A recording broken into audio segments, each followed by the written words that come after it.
Will the soundtrack kindly produce a sound? Go on. Don't be nervous. Go ahead. Any sound. Well, that isn't quite what I had in mind.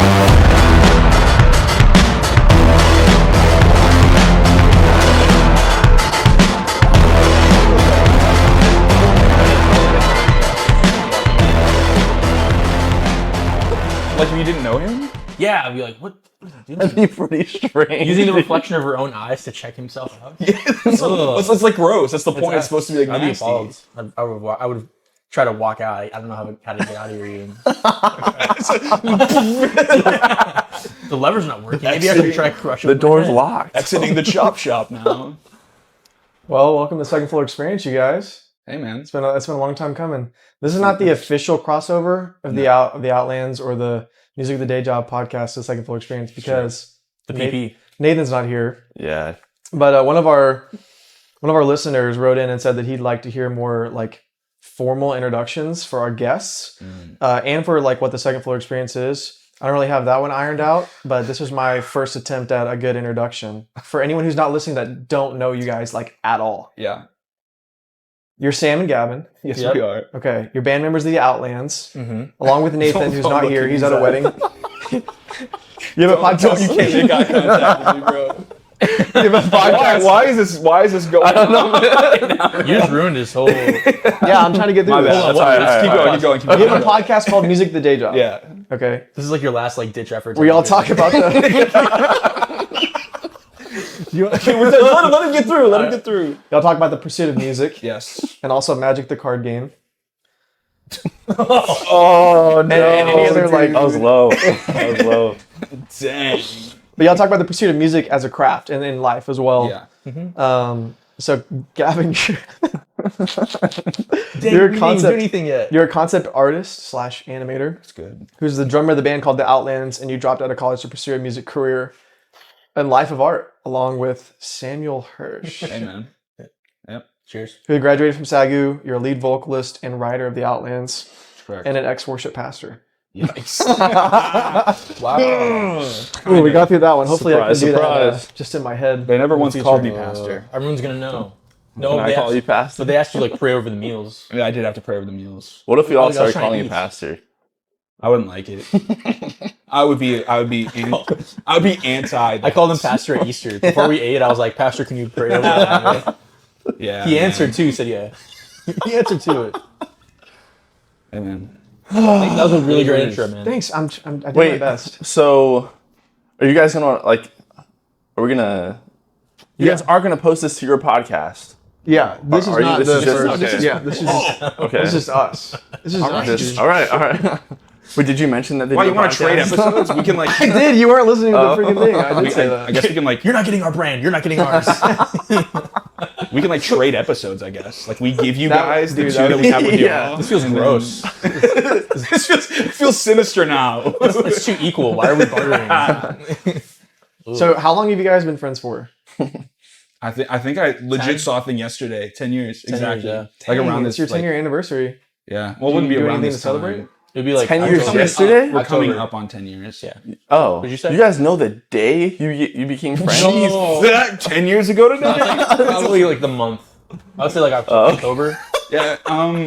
It was. October. It was cold. youth convention. October. I met you before though. Your mom. Nah, I wasn't close to Your you, mom no. intrigued us with special snacks to come hang out with you. That's legit what happened. Well, His I was- mom approached me and like one of my other friends. It was like, "Hey, if you come hang out with my son, I'll get you Doritos and Mountain Dew." I Like don't know. junior year of high So school. the reason she did that is because I was coming from. Legit happened. You're making me cringe. So Legit I what was coming happened. from a high school experience where I didn't have any friends in Kenosha. So when I moved up to Marshfield, my stepmom tried to like help me make friends by like offering like snacks or like you guys can play Halo at our place or like anything to get people to come over. Dude, Is that true? I mean, yeah. And it continued for like a couple weeks, but then when She did like snacks like the first two times. The third time she was like, "Hey, let's bring your own snacks now." Legit, that's legit what we happened. didn't have the funding to keep up. It was like a promotion, and like the promotion promotion expired. ended, yeah. Wait, how old were you guys at this point? 15, 14, 15? Oh, okay. 14. We were like 16, dude. Oh yeah, 16. We were Okay. juniors. Juniors in high school, yeah, he's 16, 17. Yeah. That's true. I was an old junior and senior, so I was 17. You were also probably close to 17. Well, yeah, what's crazy is like it went from that to like, free snacks, take all you want. You want some to go? You want to take like drinks, soda's always in Oh man. the fridge, to like when Sam lived with me, we had to like sneak at nighttime to try to get snacks. We've talked about this multiple times on our podcast, but we can get into that. But there was one night where like Gavin and I were like, we're hungry. And Well, my parents were paying his parents to take care of me while I finished out my senior year. I didn't know this until Because we your were down family there. moved to Texas. My family moved to Texas in the middle of someone's senior year, so they let me live with Gavin. Mm-hmm. And so one night we were really hungry, and they never once like made a meal intentionally for Gavin and I, My or dad- helped me get groceries. My dad would have this massive bag of like s'more cereal, and like Dude. you know what I'm talking about? Yeah. He had a massive loved it, bag. dude. He didn't Sounds like mark crap. it. He loved it. He didn't mark it. He didn't put his name out or anything. But if he saw you having a bowl, he'd freak out. Dude, so essentially, My stepmom would make like lasagna, like while eating like a normal meal, and like my dad would just like get out the s'more cereal for dinner.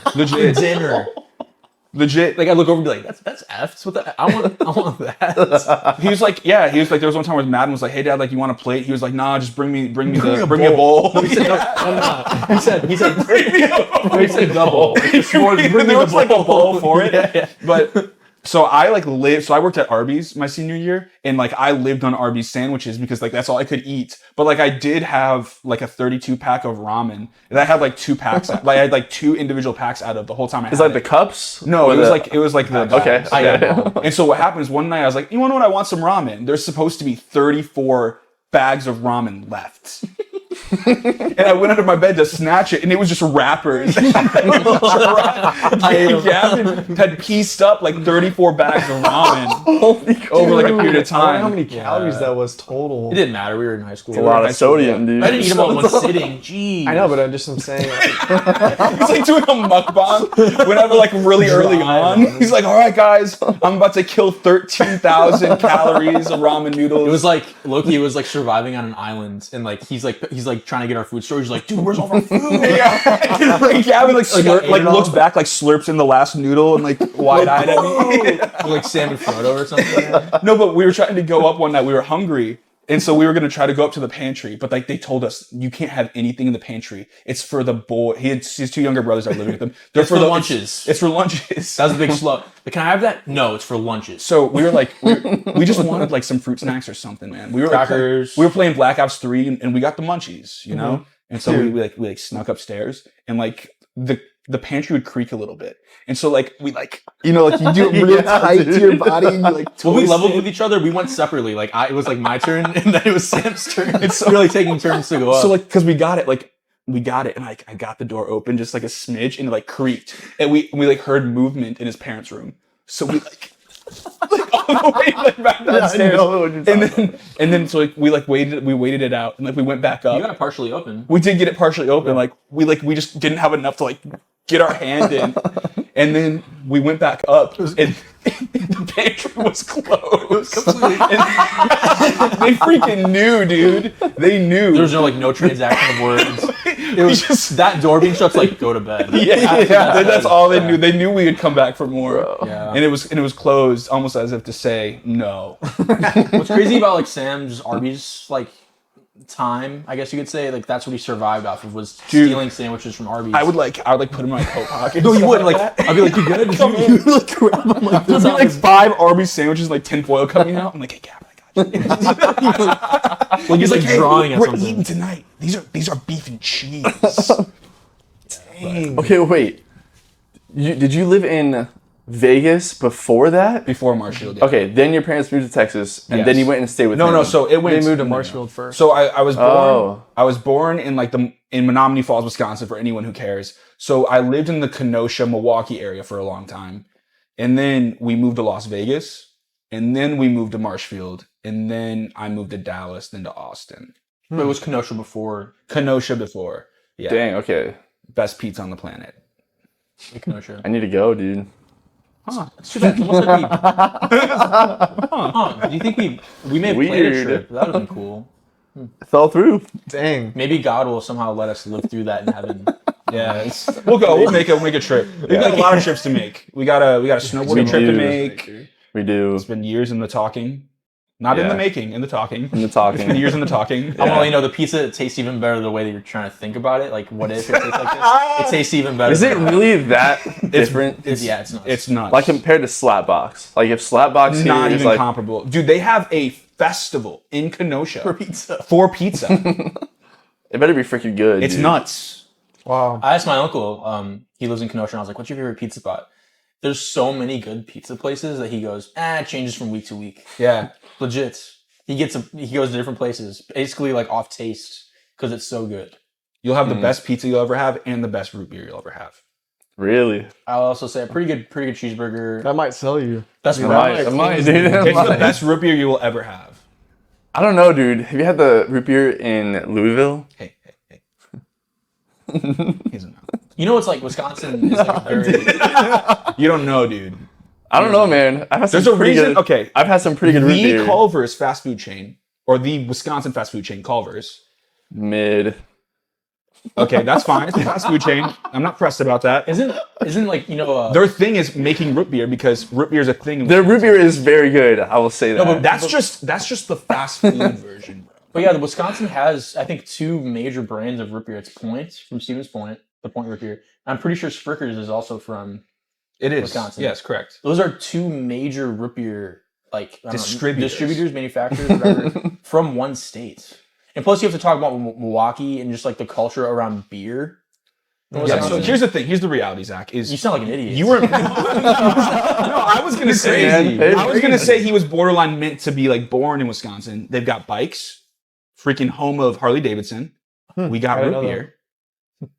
We've got corn. We've got cheese. It's crazy I how don't know, like man. it's crazy how like the real world of Wisconsin can be different than like what you've like. Ooh, oranges in and your head. crocodiles. Florida, man. Gators, my bad. Gators, Alligators. yeah. Hey, I don't want. Hey, nothing's gonna be Gators wings though. That's for It's sure. true. That's Gators true. wings were very good. If we keep going, like the podcast can be titled like Wisconsin versus Florida. We used to second. we used Yeah, to we gotta tear calm apart down. Florida in college. It was a thing we did. Yeah, Sam lived with me. Yeah. For I would say pretty much the whole senior year. Pretty much. They moved Yeah. They moved before Christmas break. Sam got to so- choose where he lived, and he chose me. Chose my place. Wow. Wow. I didn't His I didn't new- like the way your voice dropped. What were your other options? He chose me. And he chose me. Who were your other options? I had a buddy Noah. Well, it's good. I was like his Oh, newest yeah, friend yeah. too. It's kind Oh, of Yeah, we were really? we were relatively like, well, I mean, a year. We've been but friends still for a compared year. to like Noah, Drew, and like Yeah, well, we all them. just connected. It was almost like a thing where I never, frankly, belonged in small town Marshfield. I didn't belong there. You guys knowing me would probably get understand why I wouldn't make sense in a small town. It just doesn't. It's not. you guys fitting. will know like he'll cry about this like in quiet. Like Shut up. And so I never, all these guys who had grown up together, their parents had like decent money and stuff like that. They're in this small town. I never was able to grow up with them. You know what I'm saying? There was always an offness in my relationship with them. When Gavin came, it was like, oh, there's another outsider. I make sense with him. It was a similar thing with my wife as well. She wasn't from Marshfield. She lived in California, in Michigan. And even with her, I was able to fit in when I hadn't for so long in my 5 years, 6 years there. And so Gavin and I just hit it off. A big reason is humor. Like humor was like a big thing for us. It's always been. yeah. Was it you two that were like? I think I remember one of you guys telling us how you guys, or maybe I overheard you guys talking about it at some point, that you guys were friends like a long time ago before, and then were separated. In Kenosha, we had a mutual friend. Before I moved. To Okay, Marshall, I was in yes. Kenosha. Okay. We were like 8 years old. And we were both at the same birthday party. At 8 years His old. name's Jacob. Yeah. Okay, that's right. But you guys didn't like know each other? No, we just slept over at the dude's house. My together. That's crazy. My perception was he was like the other. It was like my best friend Jacob that I was there Yeah. for, and then like some random kid who was just Yeah. like in the way. Well, it wasn't. There was That's like more wild. than just. Yeah. There was more than just us there, though. Sorry. Yeah, you've like busted. no, that but up I a think couple times. you and me and Jacob, or you and me were the only people who slept over though. probably. I'm pretty sure. maybe. Really? Yeah, so it was, I don't know, dude. that's I mean, that's it's the just way I interesting would- how that happens. I just know that at Jacob's house, I got to play Star Wars Battlefront, and he had the split screen. Darth Maul lightsaber, and I was like, and that was just like the dopest. Dude, thing I I've played ever that. You can download it on Xbox. I played with Michaela. Dude, it hits still. Battlefront. Yeah, man. Dude. you know that their Xbox is remaking the old Battlefields. I did hear that. They're redoing them Battlefield or completely. Battlefront? Battlefront. They're like remastering them. They're remastering them. Okay. That'd be pretty sick. It'd be cool. Cheers. I might play it. Yeah, I might bet. I might bet. I saw you've been streaming. I have. How was it? We haven't plugged you on this podcast. No, yeah, that's like At a all. pretty It's like. like never don't, come dude. up. Should we just not? That's like a whole other side of my life. You'll hear things you don't want to hear. What was going on? There was a part in your stream where were you like trying to like arm wrestle something and people kept slapping the table? That's the raids. You're talking about Outlast. Did you watch that? Oh, was it the geez. short? I saw that. Yeah, I saw the short. The arm wrestling one? Yeah. Dude, that one freaking Why was killed me. everybody slapping? Are those players that were slapping They're the table? players. You can arm wrestle in the game, and then like to like spectate, they'll like get on the side of the table and just freaking It's like Sea of pound Thieves. on it. Yeah, that's like Yeah. some Sea of Thieves stuff, dude. Yeah, it's pretty funny. Dang. But no, yeah, we did know we were at the birthday party. We didn't know. We've talked about going and like finding Jacob and like being like, hey, like, do you remember? Do you Hey, dude, remember us? we're best friends now. And then like, we just beat the crap out of him. No, that's we just like kick him on the curb. I He's like, you remember us? We became best friends. Yeah, yeah, Like, jumping. That's the way I envision it. Is like we're like we have like locked shoulders. And like, yeah, We like push him down. Yeah, dude. I think that'd be hilarious. That's the dream. No, we wouldn't do that. Jacob was a good guy. Still a good guy, probably. Probably. Yeah. Probably hit him up. I think it'd be. I really. Dude, I haven't talked to him in like probably like 15 plus years. When he moved to Colorado, I still like. You like message him on Facebook? Mhm. Do you think he knows that you two are best friends? No. No? No idea. We didn't keep up. Unless he like stalks us. He could have looked us up and like, hey, what happened to that? I've done that before. I've done that too. Like, hey, what happened to that kid I was in? Usually it's not. Usually it's pretty sad what I find. Like, what happened to my. You know what I'm saying? Like. What happened to my friend? Yeah. it's It's like It'd be crazy when y'all make it with your band, dude, and he like sees If. you on That'd be wild. when Except, he's just like, what is that? That was if he just like sees y'all on TV or I'm the lovable something. realist. in That would our be wild. in our like EPK bio, I gave us like all names or whatever, or like titles. He used the lovable realist. What was Nathan's? Quirky little guy. The quirky little guy.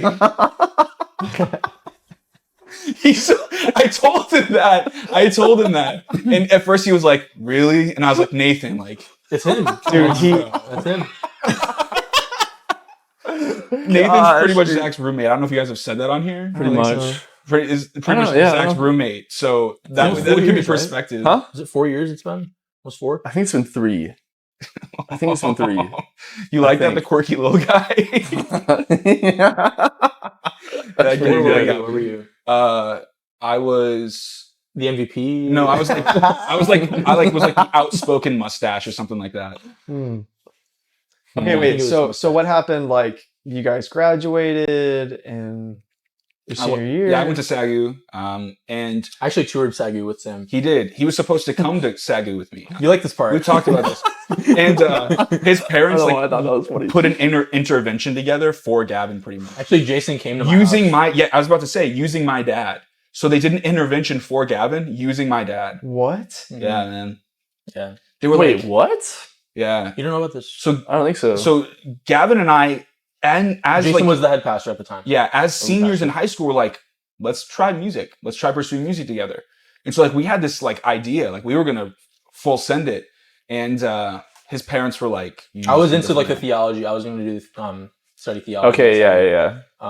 I was like looking for math or like engineering, but I was like, well, theology is kind of like the math and like stuff of It's the math of Bible. spirituality. yeah, basically. And I was like, that's how my mind kind of works. So I was like, Yeah. I'll do that. And then my parents told me that it was Sam's dream, not mine. Yeah.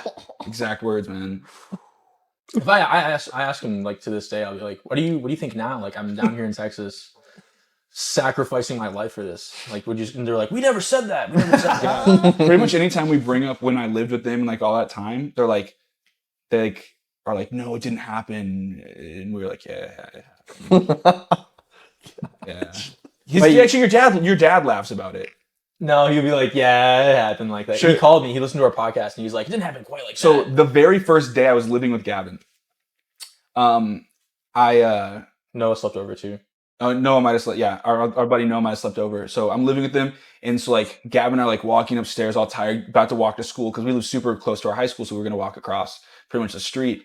And right as we're about to get up, Gavin like walks out the door from the basement first, and his dad goes, "Hey, F-face, you forgot to take out the trash!" And I'm just like on the stairs, like You were frozen. I was frozen. I was like stuck.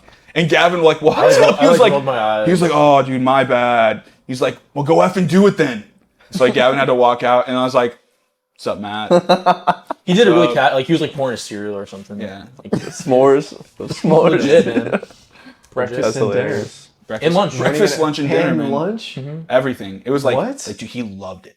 He loved it. He did. Wow. Massive bags, man. So Dude, was dude, it? it was like one of the like. It was like one of the bags, Dude, I can destroy some s'mores, man.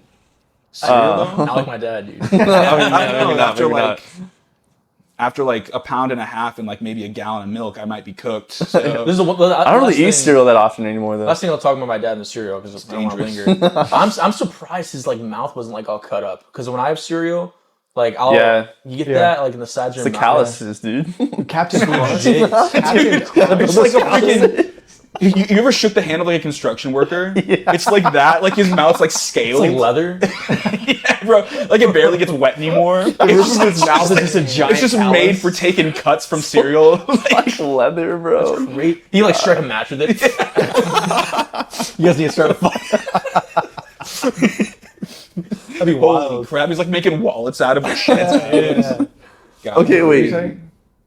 No, I didn't want to linger on my dad. Wait, so you were saying? So were you planning? Did you want to go to SAGU?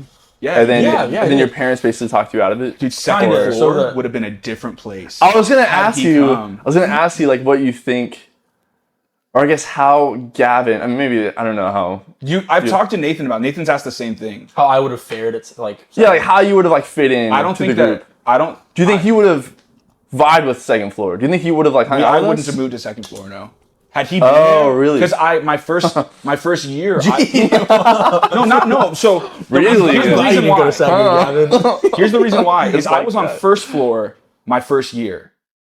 If had Gavin come, we would have roomed together on first floor. And I was switching rooms because my roommate was leaving, and I was like, I'm gonna go with someone I kind of know. And the only person that I knew that was willing to room with me for like a second was August. Yeah. Okay. And so I didn't even know August that well. I was just like, I kind of want to room with someone I know. I don't want to get a rando. Yeah. Little did I know that I would be roomed with Steven. Yeah. But then that's where we get weird, is I would have never roomed with Steven. School of Tuna would have never been created.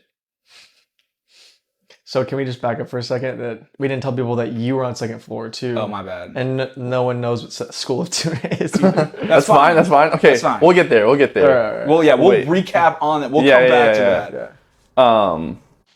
Wait. Back up a little bit. We're so we need to backtrack so much that we've branched out so much that we were at the intervention with Jason. You were gonna ask about that, but then we branched off. Okay. Yeah. So well, wherever you want to go. Finish the intervention. way to lock that in, dude. Yeah, man. I hate that part of the podcast where people forget like what Hey. they're talking about. Sorry, I'll get to it. So the intervention was like it was really weird to me. But basically I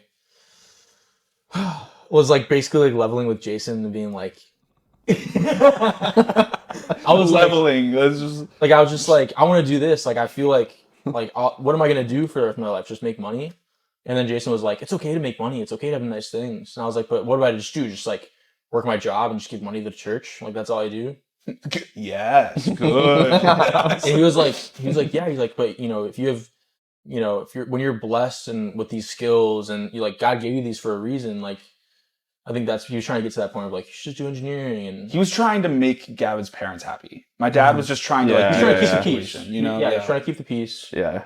And also like in the spot that I was this quote unquote stupid teenager Yeah. who's just stressed about what I'm going to do for the rest of my life. So of course, Yeah. going to SAGU with my best friend. That seems the most fun thing to do. That seems the Yeah. most like Safe. sparkly, not safe, Well, but like sparkly. Yeah, not safe in the sense of like a job security, but safe in the sense of with your For friends. sure, but also like I think it was like 50K, 40K per semester or something like that. That's per how year. good. Yeah, per year maybe at SAGU. It's 30. It's 30 per year. 30 per year. Mhm. I remember 40K seeing a because I was coming out of. I remember seeing because I was coming out of state that it was like a little bit throw more. up my heart and like give it Yeah. to him. I Like, can't hear what you're saying because they're having a whole. That's okay. go. I remember it being a little bit more because I was like coming out of state or something like that. Oh, There's no out of state. No, but I like calculated it like went by myself one time and it like came out to like 50, A year? close to 50. Yeah. It might have been at that time. Something might have happened, dude. I mean, Anyway, For my parents SAGU? were yeah. My parents weren't. They were like, "How are you gonna pay for that? How are you gonna? What are you gonna do? Do you have any money stored up?" And I was like, "I don't have anything. You know what? I don't have a bank account." like, but you worked like so. What college you end up going to? Was it? it's called UW Wood nice. because we live in Wood County. It's part of the University of Wisconsin. Yeah. It was you really. You ended up studying engineering. I did. Mm-hmm. Well, the And- plan. This is what the plan became because of that. Was that I would become an engineer and also be a missionary and build churches around the world. That's what I thought I would do. That's what we talked about towards the end of our senior year. That's what his like. That I was plan going to, yeah. So I was going to get my engineering degree, and then come to SAGU. come to SAGU, and get my missional studies. What was it? What's it called? Intercultural studies. Intercultural studies. I was going to get the intercultural studies degree, which I didn't know you didn't need that to be a missionary. I just figured I was like, oh, that's the next step because like Yeah. I'm gonna learn about College, everything. like, college, Yeah, next college, step. college, Yeah, college, college. yeah. Like that was just like the universe. Like I was in, but man, it was depressing. Like having my best friend leave. Getting ready. I worked the summer, like all summer at this job that and literally got kicked out when you turned 18. not literally, but Yeah. yeah, I was kicked out. He was nah. Do you know what he got for his 18th birthday? Luggage. He was given luggage, I suitcases think for his luggage, 18th yeah. birthday, and said, "They said, Well, I asked him, I was like, do you want me to move out or something? They're like, no, you're just going to need it one day. Like, That's the By the equivalent way, of the date restaurant tomorrow. turning off the lights literally." at night. Like For when sure. they're about to close, they're turning off the lights, hoping everybody. you don't leaves. gotta go home. You can't stay here. Type of thing. Literally, yes. But signing up for the Wood, getting my classes together. I remember buying my books that I paid out. I paid everything out of pocket. I paid it for cash, like school in cash, books in That's cash, all of that. crazy. But I remember how depressing it was. My parents took me out to lunch after I bought my books, and I was like, it was like raining outside. I have no friends. I'm just like, well, semester one, here we go. No, he did. I would get phone calls from him. Our friends at the time, what did they call their little group they made? One place? What is that? What they called it? One place? Are you talking about the? Yeah, the like Trevor and little stuff? yeah, the little worship. They call it fires. One Place. Yeah, they would have like these little worship night fires. Wait, who? We still have friends. Our Our, old friends. our- yeah. Oh, okay. our friends from college. What we also went to youth group with. But like a quick, I'm just gonna say this. I won't stick back here.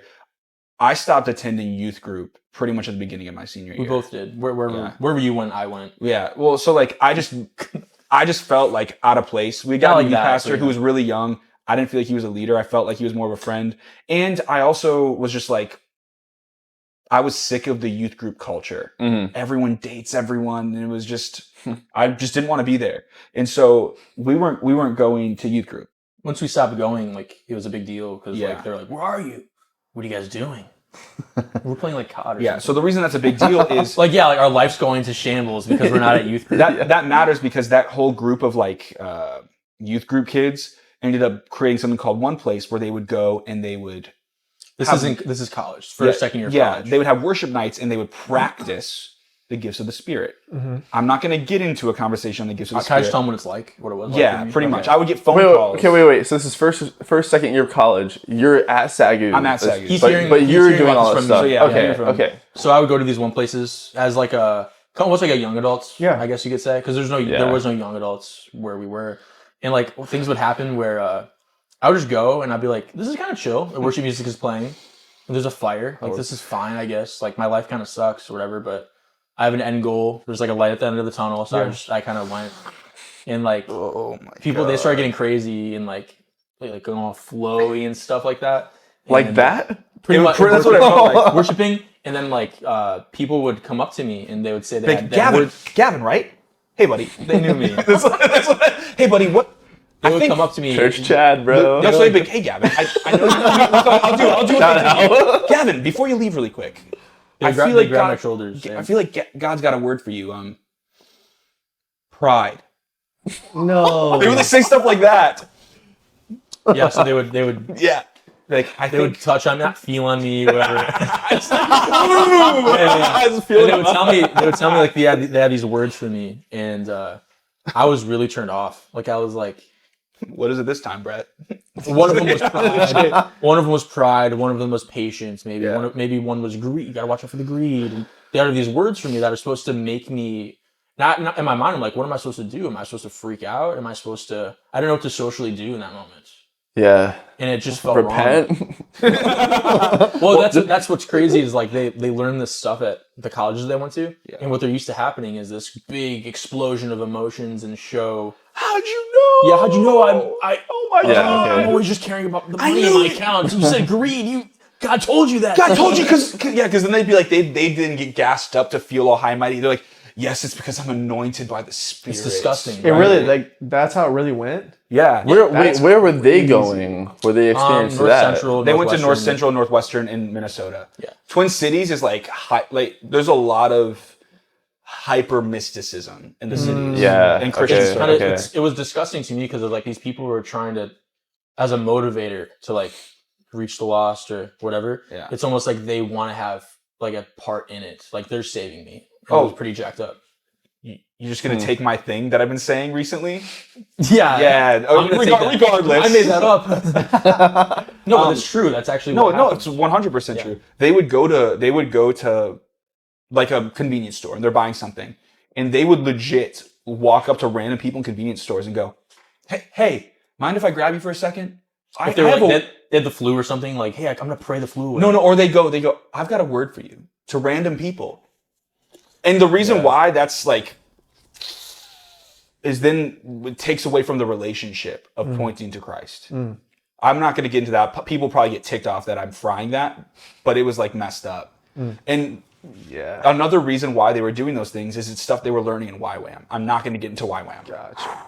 Yeah, won't even get into YWAM. But that's what was happening. I could say something about YWAM. Oh, I could say a lot. I mean, I'm sure you could too. I could say But a my lot. mom, dude, there is a leader at my church. Yeah. Back in Florida, and she talked to him, and he said that I think my mom was talking to someone who was considering going to YWAM or something like that, and the leader said that he had, I think, 12 friends or something like that, like 10 to 12 friends, go to YWAM. He said that as of like to this day, that only one of them is still serving the Lord. Legit. I was you like, wanna know? whoa. Every single pretty one of our crazy. friends, except for one of them from high school, ended up going to YWAM. You want how many of them are following the Lord right now? Dang. Not only are they, Dude. not only that, the rest of them are in college debt without a degree. Without the degree to go with it. They have that to go to counseling. Not only that, 2 of them got divorced. Because they were married when they went to YWAM, they got divorced.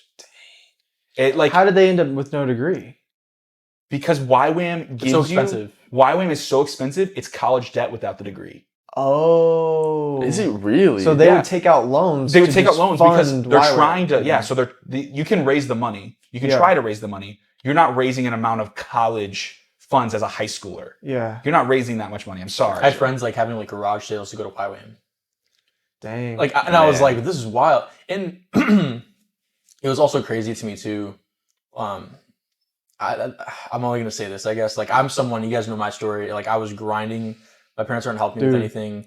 Working like 2, sometimes 3 jobs to like pay for my college. And I Yeah. had friends who were going to this YWAM asking me for money. Do you know where they go? Do you know where they go for And I was like, that's wild to me. for sure. And Yeah. they're unwilling to put any amount of their own money into this. If they believed in it so Yeah. much. Oh, Well, yeah. you got to Students. explain why it's F because you would think, They're not oh, willing they're to put going their to own do money. missions. You think they're going to do missions. This is a great thing. Well, the problem is the biblical education part, which is only a couple months, and then they send young people who get a couple months of biblical education, and they throw them out into the ministry field. I'm sorry. And they're supposed to be the This is face why of they the want to do this. gospel. Yeah, I get super Yeah. heated at this. They do that, and so the reason why it's wrong, and he was so frustrated, is for that biblical education, they go to Kona, Hawaii. for 3 months. Yeah. And That's then kind of crazy. and then they come back to raise more money to go on the final part of the Why don't trip. they do the training in like Illinois or something? You know what I'm saying? It's like That's weird. and they know. I'm sorry. You know that young people are going to take out loans to pay you to be able to go take Have this that experience. Yeah. And it's wrong. You know that that's happening, and you're not doing anything to help. And that kind of debt, if they get it sort of like a college debt, is the only debt that can't be. It doesn't get erased when you go Exactly. bankrupt.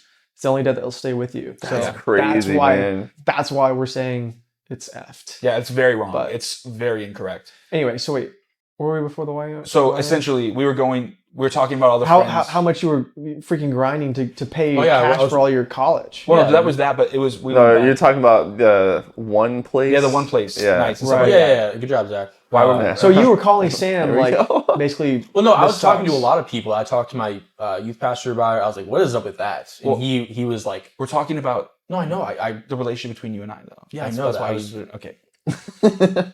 Keep going. thanks." Yeah, keep going. I asked my youth pastor about it, and he was like, he pretty much told me like what we're talking about now. It's like they learned this at college. They're trying to take that back with them because they think it's the right thing to do. I'm pretty sure you just said that was like whack. You're like, what? Well, I called. So I don't know if you remember this, but this is not. I'm unproud of this.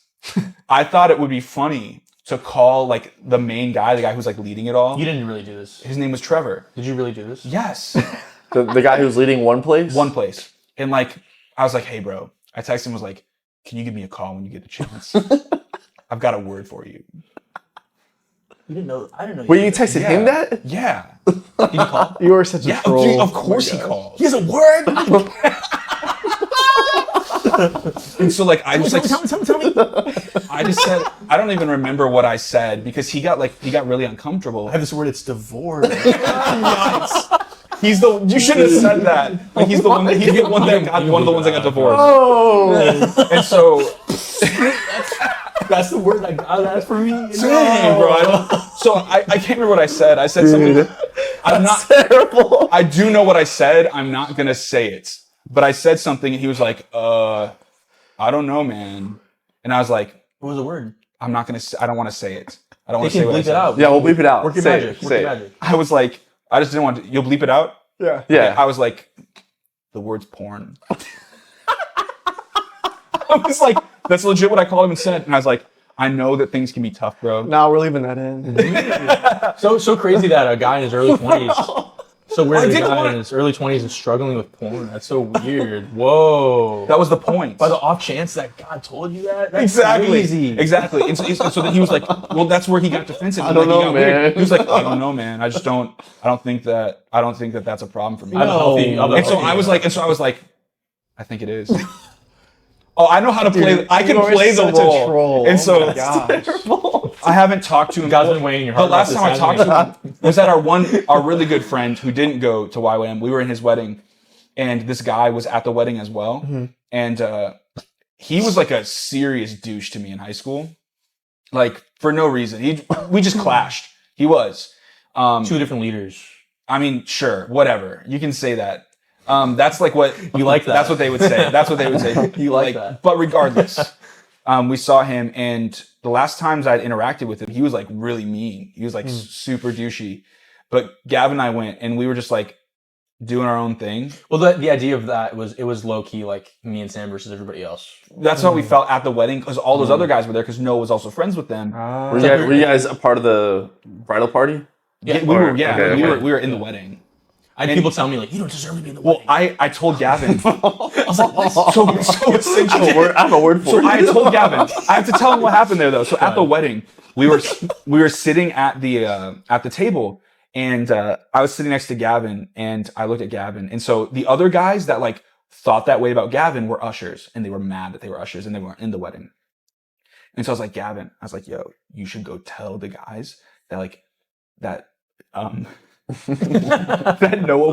that Noah wants you to like guard the cake and cupcakes. So people kept walking past him, like eyeing up the cupcakes, and then one of the really old people grabbed one because I think No. they were leaving early. So Sam thought it'd be hilarious if like you had two people legit guarding the cupcakes. So I told Gavin. Didn't someone Gavin, come up and they like shook their head no? No. So I told Gavin. Yes, that's exactly what happened. So I told Gavin. No, it's worse than that. So I told Gavin, like, I was like, you should go tell them that Noah wants them to guard the cupcakes. So I did. I walked over. So he walked over and told them that and sat back down. So a couple of the guys, like 2 or 3 of the guys got up and were like guarding the cupcakes. Well, Noah's like only like living grandpa. It's like at 90 maybe? Yeah, he like walks up and he's like going for a cupcake. like- and Drew, he's, like, and shaking Drew like- like grabs on his shoulder and goes, hey, we're not having cupcakes yet. And so then Noah gets up and walks over to them and was like, What are y'all doing? What are y'all doing?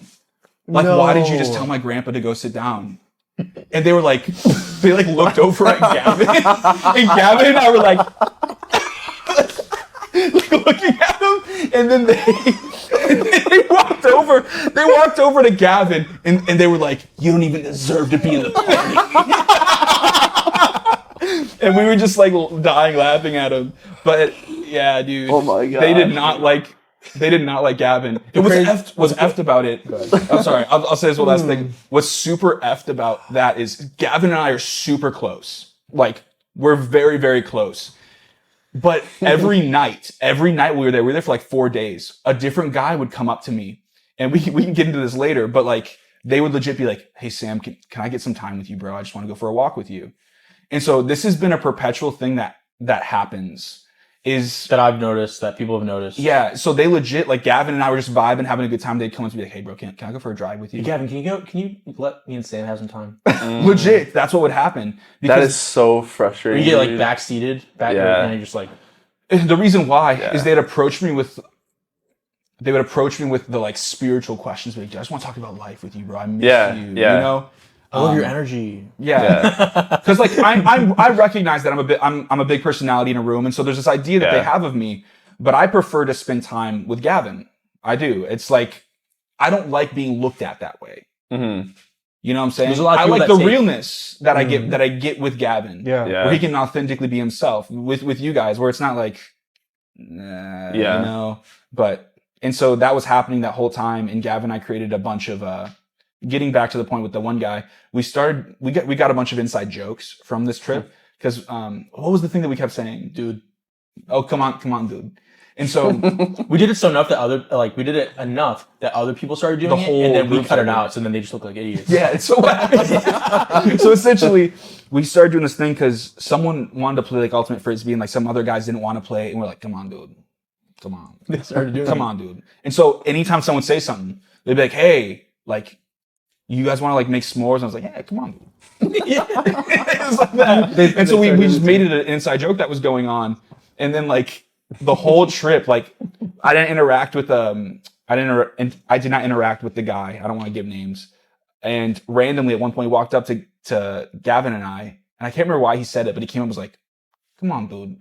And we were just like just like that awkward. Just You know, I'm like, thinking, as awkward as you feel right now with the silence is probably about how you feel. I'm thinking about right now, like when we like, this kind of happened like at one of our podcasts where like I said something about my family, and we're like, oh, like hush, like you know, you gotta be careful of that. I'm kind of like sick of that. I'm kind of sick of. Me too. Jeez. I am. You just kind of you just, Yeah, you just sorry. kind of went in. I'm kind of sick. Like if geez, people he's- hear it, it's like honestly, like it happened. It's he's fed reality. up. He's fed up. And so that's my take. If someone, that person that you don't want to name, Yeah. like actually heard the podcast, it might be good for them to hear it. Maybe. To Regardless, be honest.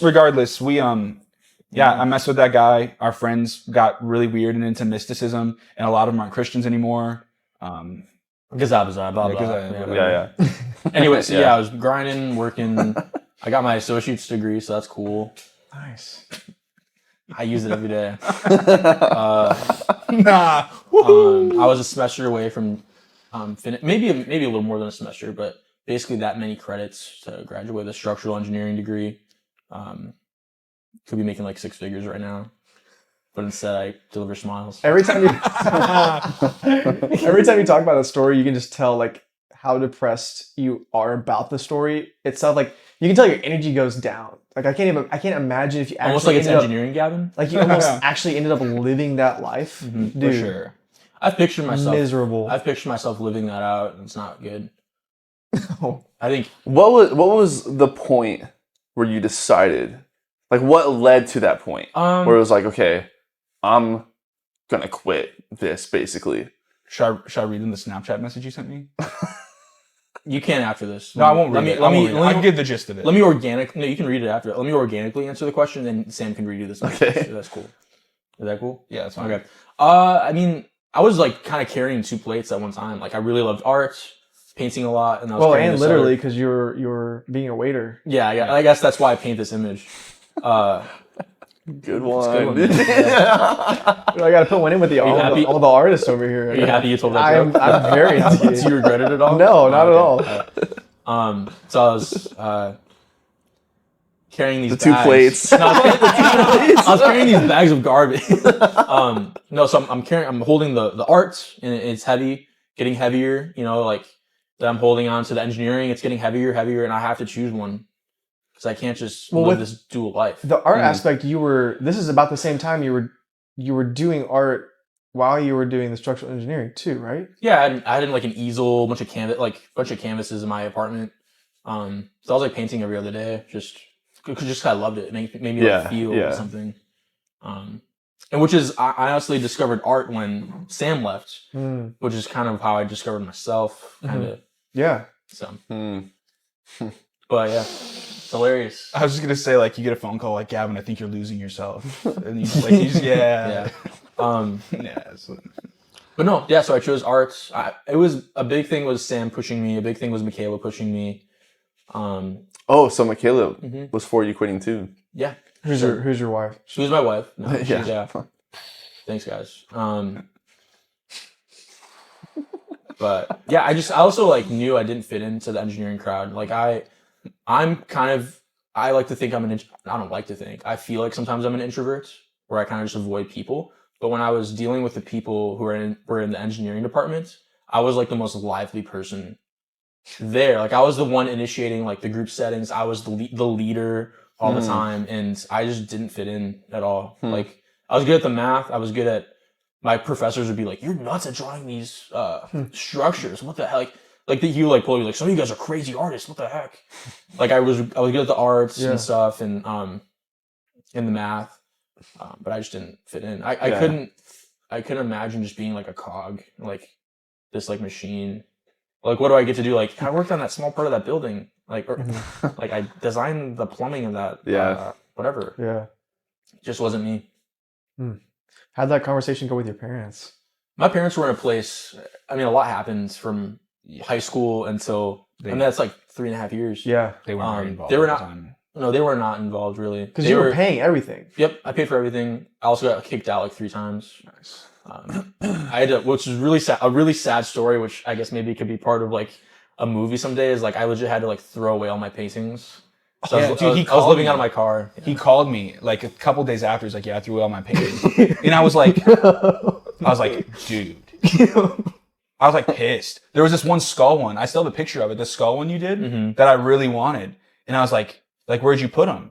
And like I gave him all the different opportunities. Like, well, it's gone now. I was like, "You could have left it at the Hegemans. You could do all these things." He's like, "Well," he's like, "It's gone now," and he's like mad. And I was like, "That freaking sucks." It sucked because I had to put all my stuff into my car, and then I had all the paintings in my car. So I was like, "Dude, I'm not gonna leave my TV and put my paintings in here." So I just threw away all my paintings. Sucked. Dang, It dude. really sucked. Probably like 13 of them. What did you do after you dropped out? Where did you go? So I dropped out. I mean, the being kicked out with the painting and throwing the paintings, that was actually during the time I was getting my associate's degree. Oh, So I got okay. my associate's degree. Then you transferred. Yeah. No, well, kind of. So I actually ended up moving into it with a family after I got kicked out with the whole painting situation. Uh-huh. So I moved in with my one friend who's named Noah, his family. Stayed with him for an entire summer. Slept on an air mattress while working 2 jobs. I used to like joke with myself because like I was the only like homeless Marshfield Clinic employee. I thought it was like a funny, like I was like It's a very wealthy clinic. very wealthy clinic, and I would like talk to my coworkers like, "Hey, you guys know I'm homeless." I thought it was funny, but lived with him, and then after that, my parents like begged me to like move back into their place, and I was like, "All right." So I sat down with them, and they apologized, and I was like, "Okay." Like I wanted to set boundaries. I wanted them to understand like I'm working really hard. Yeah. You know. So I moved back in for like 3 or 4 months, and then they announced that they were getting divorced. So then, yeah, it really sucked. So then my stepmom moved out. My dad couldn't afford to pay rent anymore. So then he actually had to move back down to Kenosha. So then I was left again without a place to stay. So then I was hanging out with my other friends, and his family like was willing to let me live there rent free, which was really cool. Dang. So then I stayed with them the duration of like a sophomore year, I guess. Of college. Of college, yeah. And then that's how I got my associate's degree. Then I got my own apartment to move down to Parkville. Gotcha. Yeah. Oh, I just okay. wanted to cover all that. Yeah. It's a Okay. lot. It's a lot, Yeah, man. it's a lot. I guess I'm gonna put my leg up for this one. My legs are getting kind of tired. So then, yeah, I got my own apartment, which really sucked. It was like this commune. So it was, what you did was you rented out your room, like your bedroom, and then everything else was shared. So you had a shared kitchen, shared living room. You had one shared bedroom, and there was a total of 10 people staying in this place. It was like an old restaurant that they converted into like One shared bathroom or one shared bedroom? one shared bathroom. But I had my own bedroom. You had your own bedroom. Yeah, Okay. it's $300 a month. Wow. On college grounds. It's pretty, That's pretty good. yeah, very good. One bathroom with 10 people, though, that is rough. It was disgusting. A lot of bugs. Oof. Yeah. So I did that for a while. Did like my first 2 semesters. Stayed back with the same family, and then I took some time off, and then I took like a trip to Vietnam. It's pretty cool. What? Yeah. I didn't know that. I did not know that. See, this is why I wanted to do this, because Nah. there's stuff that you guys have not told us. Like, Yeah. I haven't heard 50% of what Purposely tell them what happened. I was trying I got ramen. Yikes, dude! I got to bleep that out. You could boot that out or keep it. Or... I'll tell that to bleep that out. That word, huh? Yeah, for sure. Yeah, what? Are you, dude? It's not that bad. Yeah, it's pretty bad. According to YouTube, it is. Really? Yeah. All right. Dude, I'm tired of bleeping stuff out, man. I just want it to be real. Same, dude. You talk about being organic. Yeah, why would we Yeah, want to lie to why yourselves would we every want to day. eventually make money from our stuff when we could just trash Joe it Rogan right swears. now? Yeah. Joe Rogan swears. Just saying. You guys love him so much. I'm just playing. He says that word. He does. He says a lot of words.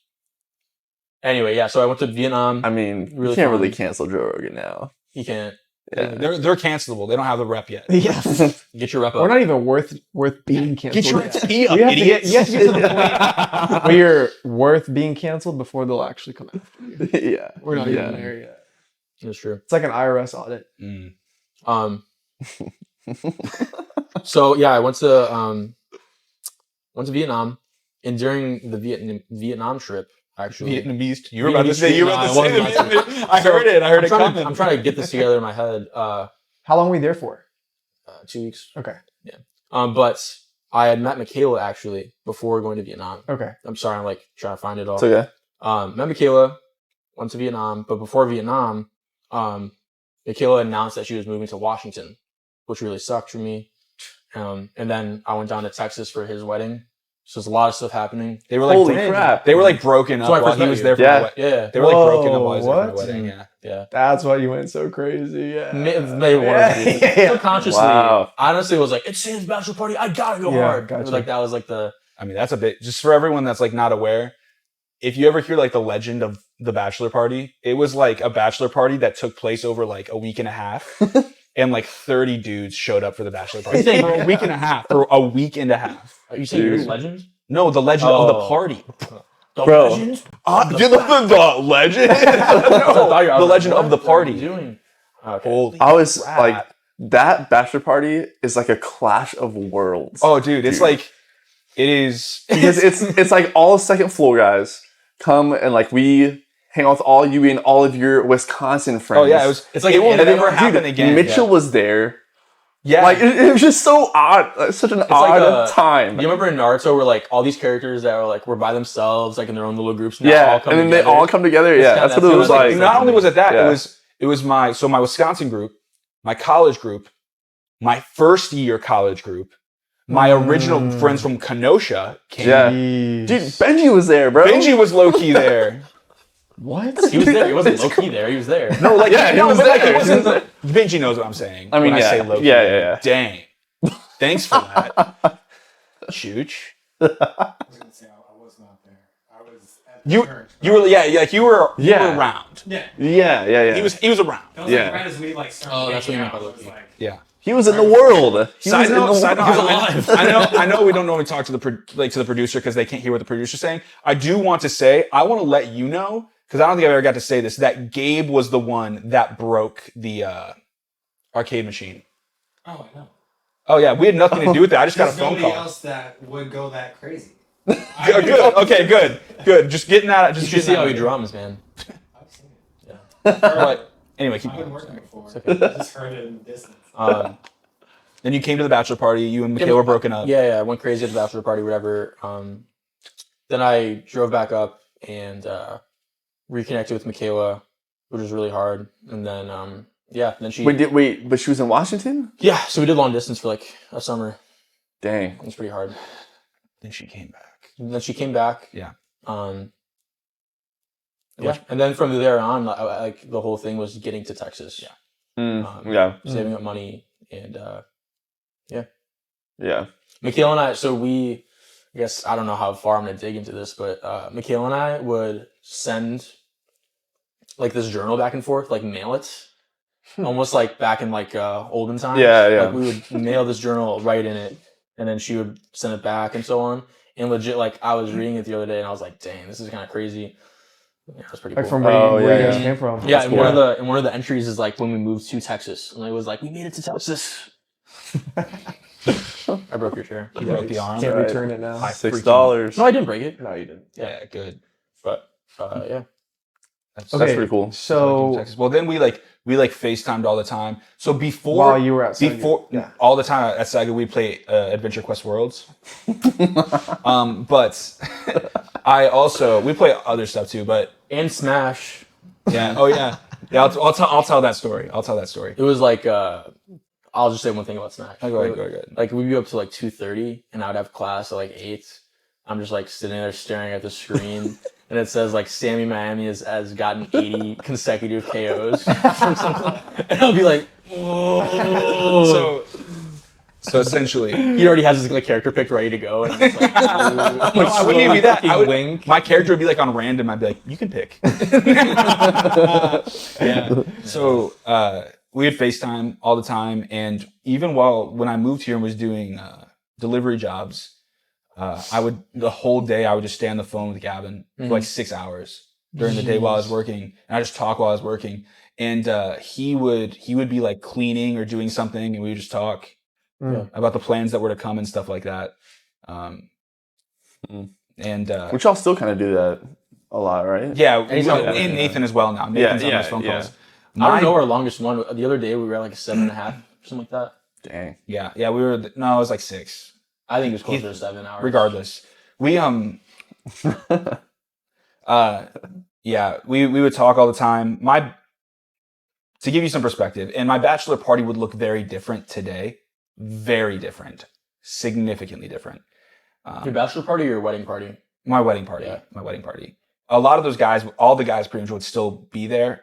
Just the people that were in my wedding would be very different. Yeah, for sure. But the reason I say that is because for my wedding party, I gave everybody like a gift, like a little gift to represent our relationship and things like that. And so everything that I gave to people was from the past. It was like, hey, I met you, this is stuff. When I gave Gavin his, it was like a really sick copy. Like I got like a custom copy of the Dr. Seuss book, Or the Places We'll Go. Because it wasn't about like where I'd been, but like not just that, but where we're gonna go together. Yeah, That's yeah. so sweet. When I actually went with him to like get it, and I was like, "What is this? What?" I was like, "Dude, this sucks." Like, And then like everyone else gets like some guy like a cool like action figure, and I was like, "This blows, dude. Why'd you give me this? I already have this book." Like I was like, it didn't like kick in for him until probably 2 years later. He was like, Yeah, I was like, oh, I'm sorry. it was like that. Yeah. But So then, how long was it till you moved to Texas? a couple years after my wedding. So I dropped 2 out. years. It was 2 years. Wait, geez, holy crap, man. I was just So I dropped out. I had the time. I dropped out of school. My last semester was the spring of 2020. That was my last semester of school. after that, I was just What a time to drop out. I didn't drop out during. I finished the semester out, Oh, okay. okay. which is Yeah. good. I finished, good grades and all that. But then that was the moment I like made the decision that like this isn't for me. Mm. Like I don't care if like I live in a shack or whatever. You know, I'm gonna do We had a art. really good conversation. I remember this conversation. You could read them though. I'll just kind of. I think I downloaded Snapchat like a week ago to find a picture that I had saved on Snapchat of when I worked at the camp and exploded. There were like the rec crew workers had literally actually exploded a golf cart, and I was working at the time. I was like the one that was on staff and had to deal with it, and I was like, dope. So I took a picture of it and I was showing my family. But on Snapchat, I randomly just went through our messages, and right before he moved, he sent me a message about how much he loves the music and how blessed and excited he is to come and be a part of everything that's going on. Yeah.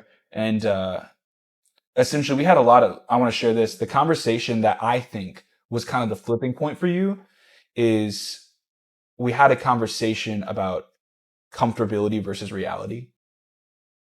And where you were like, well, I'm afraid, all this different stuff. Like you kept asking, do you really think I should drop out? Do you really think I should drop out? And you were like, what if I can't make money and stuff like that? And I was like, you'll always be able to make money. It's whether or not you'll be able to be comfortable making the money. Yeah, it was like, dang, it was actually realizing what the fear is. The fear Yes. isn't of having 0 coins. It's it's the uncomfortability that comes with it. Yeah. It's like, I told him, I was like, dude, you could go and get a construction job.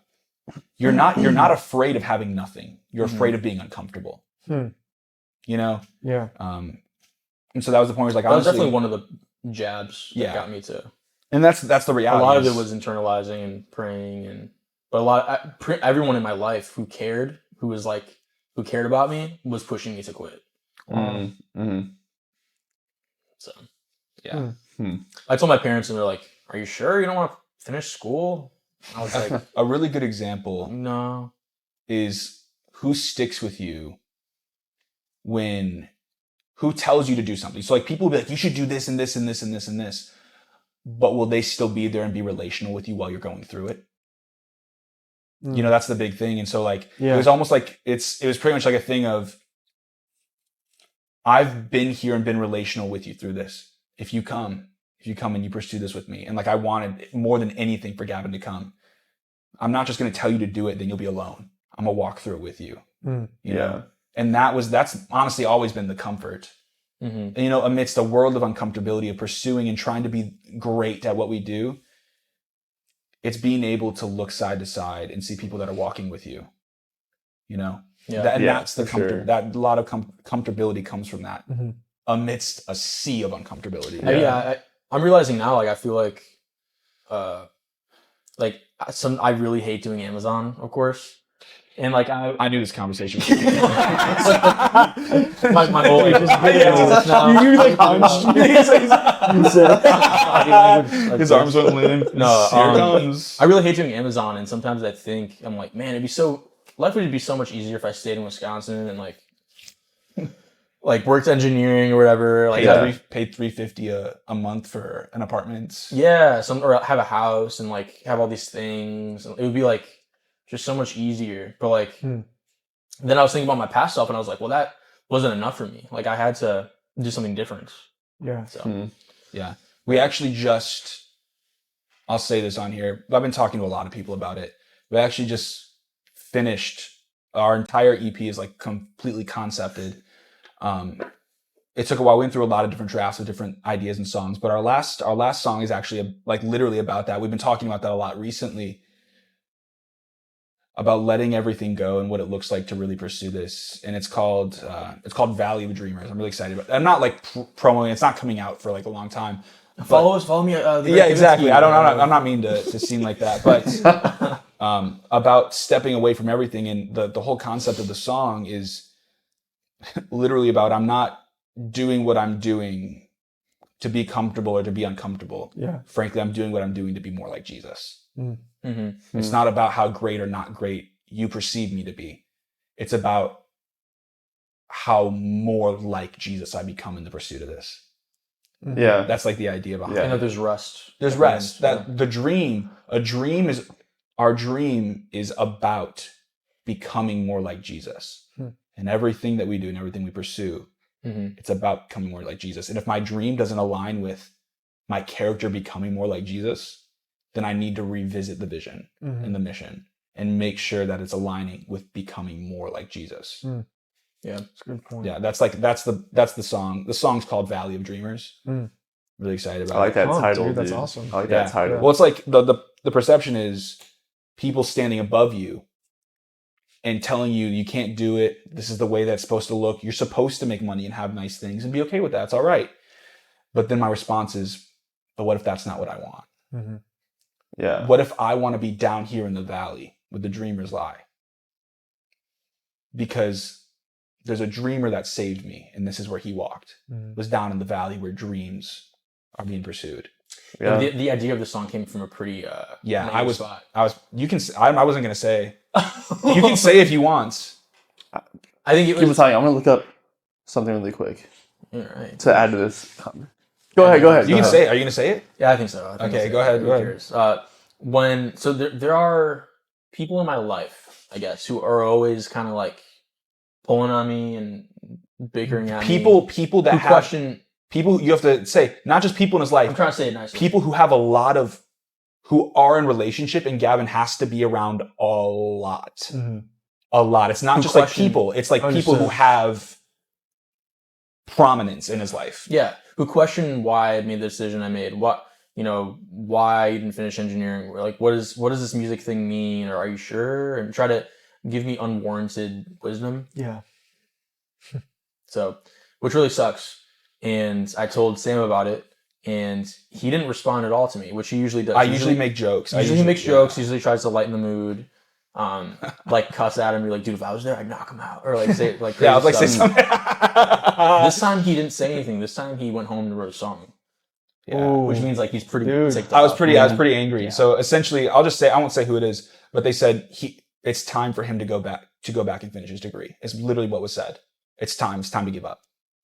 It was literally what was kind of said. leading to like, are you sure this might be a sign that Yeah. maybe they should figure something else out? Literally us leaving the church being because the we left sign. the church. And so Yeah. I was like, I went home and I was like, I was really emotional. I mean, dude, it's tough. And it's not just tough because we want to be great. It's tough because we pour our hearts out. The art that we create is, I mean, dude, we've worked hard to be as good as we are what we do. And it's pouring out our hearts. So I went home and I literally like said the words out loud. Like, I don't need you to tell me what you think I should do. I need you to help me see it through. Dang. And That's I gonna be said, a fire song. I said that out loud, and then I wrote the lines. I was sitting there with this. It's a really emotional song for me. I'm not. When I talk to Gavin and Nathan about this stuff in the studio, I'll cry a lot. But I won't cry right now. And so essentially, I wrote the lines out. You're holding back. Shut up. So I wrote the lines out, and I immediately I called Gavin, and I told him I wrote a song about it. And then I shared it with Gavin and Nathan the next day. And the only lines at the time I had written, because I had a bunch of lyrics written. I needed to develop the order I wanted to go in, but I had the first part of the verse written and completely concepted for the rhyme scheme I wanted to go with and everything. And the line I wrote was, if you're searching, you'll find me in the valley where you left me, a home to hopeful dreamers that were fed your empty lies. And that's what I wrote. So it's this idea of you take me and I got off the train pretty much, whatever. I'm down in the valley where you mentally left me, where you verbally left me, whatever you want to do. But what you don't realize is down here in the valley is where the people like me are. The people that need me are. So you can stand above me. You can stand above the valley. You can try to look down. But this is the home of the dreamers. And then I want to talk to them and I have a conversation with them where I go, and you want to know who else would have been down here? Jesus. I don't use that name. I tell a story around it, but that's literally what I say in the song is, you're looking down at me as though I'm less than you because I'm down in the valley. But guess who else was down here? Jesus. Wait, so the title of the song is The Valley of Dreamers. Yeah. Oh, I heard The Value of Dreamers. That's what I thought. Oh, no. That's kind of a cool name too, though. But no, the valley. No, The Valley, the Yeah, it's value got a of better ring to it. Yeah. Yeah, Thanks, man. He doesn't like that as much. The Valley of Dreamers is cool. It's cool. I had a really locked man. value in. So I have this new commander. That's to that. Have you guys ever talked about magic on a podcast? No, It's a it's vibe. it's We're not gonna do that, outlawed bro. here. Go ahead. Dude, but there's a quote. I know I told you and you. There's this book I've been reading Yeah, we by talked about James this. Allen called "As a Man Thinketh." This is one of his quotes, dude. It's so good. It says, "The dreamers are the saviors of the world. As the visible world is sustained by the invisible, so men, through all their trials and sins and sordid vocations, are nourished by the beautiful visions of their solitary dreamers." Wow. That was a lot. Yeah, no, it's good. But as the visible world is sustained by the invisible, dude, it's so For sure. true. Dreamers are so important for our world. Because otherwise everything would stay the same. Yeah. There'd be no progression, Innovation. innovation. Yeah. Yeah, true. Even the Bible says, like, young men will see visions. Yeah. Old men will dream Dream dreams, dreams, right? yeah. I think that's how it goes. Yeah. But yeah, dude. It's super important, and People need a dream, man. for sure. People need a dream. And not just- and not be afraid. And here's the. It's one thing to dream. It's one thing. It's a whole nother thing to run after the dream. Yeah. Gavin Yeah. would get early on way worse, but would get in really bad headspaces about the dreams and what we're pursuing. Well, and one of the things he asked, he's like, "What about everyone else out there? Like it doesn't look like they're struggling and stuff like that." And what I said to him, I said, "We're struggling." I'm going to use it in terms of the song. This isn't what I said exactly, but this is pretty much what I said. We're struggling down in the valley. The hardest thing to do, though, is to ever get down in the valley in the first place. Because he was looking at some of our old friends, people from high school, and I was like, "Do you understand that their battle is ever getting started?" True. That's what I'm so trying to true. say, is That's getting very down true. to the valley. Yeah. The hardest part is getting started. Yeah. And so that's what I said is, we've gotten started. Yep. And we've just got to figure it out. There's a lot of failure, a lot of trial that's going to have to come. And it's come. Yeah. Oh, it's come. Yeah. But this isn't just for culturally creative spaces. I think there's creativity in every career path. But if you can't be in love in any industry you're in, I don't care what industry you're in, you cannot be in love with the end product. You have to be in love with the process. Yeah. You have to so create a true, process. dude. Dude, Yeah. if all you are is excited, like I think a really good example would be like a structural engineer. If you engineer a structure and you're like, "Dude, I just can't wait to see my building up," and you make it to be the most beautiful thing, but you don't do the structural part, and you just want that end product of a really cool looking building, and then all of a sudden it collapses in on itself. You gotta love the process Oh, of now I getting get to that it. point. That wasn't for I got you. it. That Oh, wasn't for right. you, dude. You Dang. were speaking my language. Yeah, that wasn't for I was you, lost man. until now I get Usually I use baseball, but I guess it. He does. Sometimes, like, I'll be like, "Oh, can you talk to me in baseball terms?" Yeah. I don't know if I get it. just so everyone knows, if it Oh. seems like Gavin and I don't like each other, we're very sarcastic with each other. I Very should probably give that like we're We very were sarcastic. just fighting earlier today. Not really though. It was just kind of like animosity for some reason. No, I just said I want you to have a better attitude. That's all I said. Yeah, but then he what's wrong Dude. with that is we're gonna start now. Okay, wait. I do want to hear about your kind of getting on a second floor. Yeah, kind for of your sure. That was experience. I'll go to that. I'll bow out for a second. Phase out. Phase out.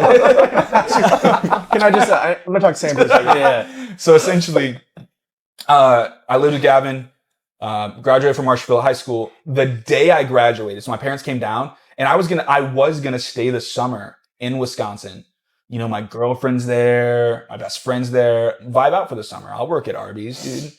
You know, like I just want to be able to vibe with the boys and go to Walmart at 3 a.m. That's all you So want. exactly, that's all I wanted. That's all I wanted. R.I.P. 3 a.m. Walmart. It's true though. To you. I was Yeah. literally just thinking, like, Dude, it's 3 a.m. Walmart. Freaking Skateboarding in the aisles is different. it's true. That's a real. So essentially, I graduated, and the day of, my parents were like, and we did that. Did you stay the night? the senior stay the night at the school thing? Yeah. So that morning at like 6 a.m. That's when you did. Yeah. So we stayed up all night and my parents showed up. They're like, yeah, we're leaving and you're coming with because your car has problems and we won't have the money to get you back. But Whatever. it wasn't that reason. It was something like that. What was it? You told me it was because. Oh, I found out after. That's what they said to me. That's what you told me, but then you told me something else happened. So that's right. I did find out. I forgot about that. So that's what they told me in the moment. It's like, we got to get your car down right now. We got to get it fixed and we can't get it fixed in Wisconsin. So as a senior, I was like, what the frick? I had to tell my girlfriend and my best friend day of, like, I'm leaving right now. No time to prep, whatever. And so I leave. I found out later on that it was because his parents didn't want me to stay with him anymore. Probably because they were also wanting to kick you out. So like they just didn't want us in the house anymore. So I left day of. That summer, I went and I worked construction for John Pack, working on pools. It was a good learning experience. I just want to know when Sam left, I Bless you. had to clean out our room, which means I had to clean out his side of the room. When I lifted your bed, dude, I lifted it up. There was like 2 humongous flies. I want to let you know that also when I was moving out, I gave Gavin my TV because he had to buy me a new TV because he shattered my original nice Vizio TV while we were living together. He called it the family TV. Yeah, and so what happened is I turned around, I was like, oh. he kept telling his younger brother, who I love Madden, but Madden kept coming in. Well, after school, I would go home, take a nap, and I would have to go to Arby's. I had 30 minutes to take a nap, and I needed that nap. But Gavin told Madden that he could come in and play our Xbox. So I'm trying to take a nap and I just hear all these buttons getting pushed. And I was like, Gavin, can you please tell Madden to wait until I leave? Like, I was like, he's 9 years old. Stop telling him he can come in and play. And so then Gavin was like, we got in like a big fight about it. There's probably more going on at the time. There's more than that being the big problem. Sam took the power cord. So I took the power cord to the TV. It was my TV. And I grabbed my power cord or something like that. No, so then he was like, he noticed he couldn't play on it. And like, so he was trying to, Gavin, and I told Gavin I didn't want him playing while I was trying to nap as well. So he was going to start playing while I was in the room napping. Yeah, because you said that my brother couldn't play. I think I was like, oh, well, I'm going to play to bother you then. Yeah, and so then what happened That's what I chose to do. is so like I just hear the Xbox turn on and like I was like trying to take a nap and I was like smiling because I knew that when he tried to turn the TV on, it wouldn't come on. Did you hear a couple clicks? And so I'm laying there and like I know and like I sit up and like I looked at him and I was like smiling because I knew that he was gonna be ticked. Oh, and I think he looked back at me and he was like, "You took the power cord?" And I was like, I was gonna grab my TV and in the process of moving yours. So he's gonna go grab like a different TV and take mine out. In the process of him taking it out, like fumbled it and it fell down. And I just like sat up and I looked at him. No, you didn't know it was broken. I actually had to call. No, I sat up and looked at you. I laid down. Oh, I said, I think you just shattered it. And so then he's like, no. So I'm leaving. He like checked it like out of my view and he's like, no, it's good. No, I called you and said it's broken. Well, then later on you called me while I was at art, or you sent me a picture because I was working. He sent me a picture. He's like, I'm gonna buy you a new one, bro. I bought him like the crappiest TV. Yeah, it was like an Element piece of trash. I had like a nice Vizio, but he didn't have the money. So the Element TV was so bad that you couldn't even see how much ammo we had in Black Ops 3. Like that's where it cut off. It was like there was like input delay. Yeah. With like it sucked. It freaking blew. And then sucked. And so then when I was moving out, like our senior night, they did like a drawing for a bunch of stuff, and Sammy won the drawing for this crazy nice TV. And so she's like, I know that Gavin broke yours. I know the one sucks. I'm gonna give this to you. Well, I already have a nice one at home. I don't need it, you know? See, he gave it to me. So she gave it to me. I was like, hey, Gavin, you can have the Element. He took that mode back and got a nice one. I bought a Vizio. Full circle, bro. I bought full circle. Yeah, bro. I was like, dude. I was like, I'm not playing this. I'm not playing this piece of trash. Yeah, so I bought myself a Vizio. So, but yeah, so I moved out. Yeah, you work for John Pack. I worked for John Pack, and the first day I worked for John Pack, I was working. This is like construction, like out in the heat, and I was the laborer. So they would pretty much give me a map of the pipes, and they would hand me a pickaxe and a shovel. And the shovel was for also mixing the concrete. amidst a bunch of different things. If new shipments of like rocks, materials were brought in, they would tell me where they wanted them, and I would be the one that would go and I would move them. I was no part in the technical nature of the pools. But my very first day, Like that was like their next question. yeah, I was not You were aware. building them, weren't you? Yeah. I was not able. Well, he knows these aren't just pools. He has 2 pools, I think, in the top 100 pools like in the world. What? Like it's like crazy. Like they're nuts. They're nicer than like our There's apartment. like a TV thing on one of them. Yeah, like they're like you build like one of the ones we were working on had a waterfall into the pool. Under the waterfall was a part like it went lower than the actual pool. So you'd fall down to like a second pool where there was like a pool, you were in the water and there was a bar. It's like just bananas. What? Crazy stuff, dude. I could probably find sick. I could probably find the design video of it.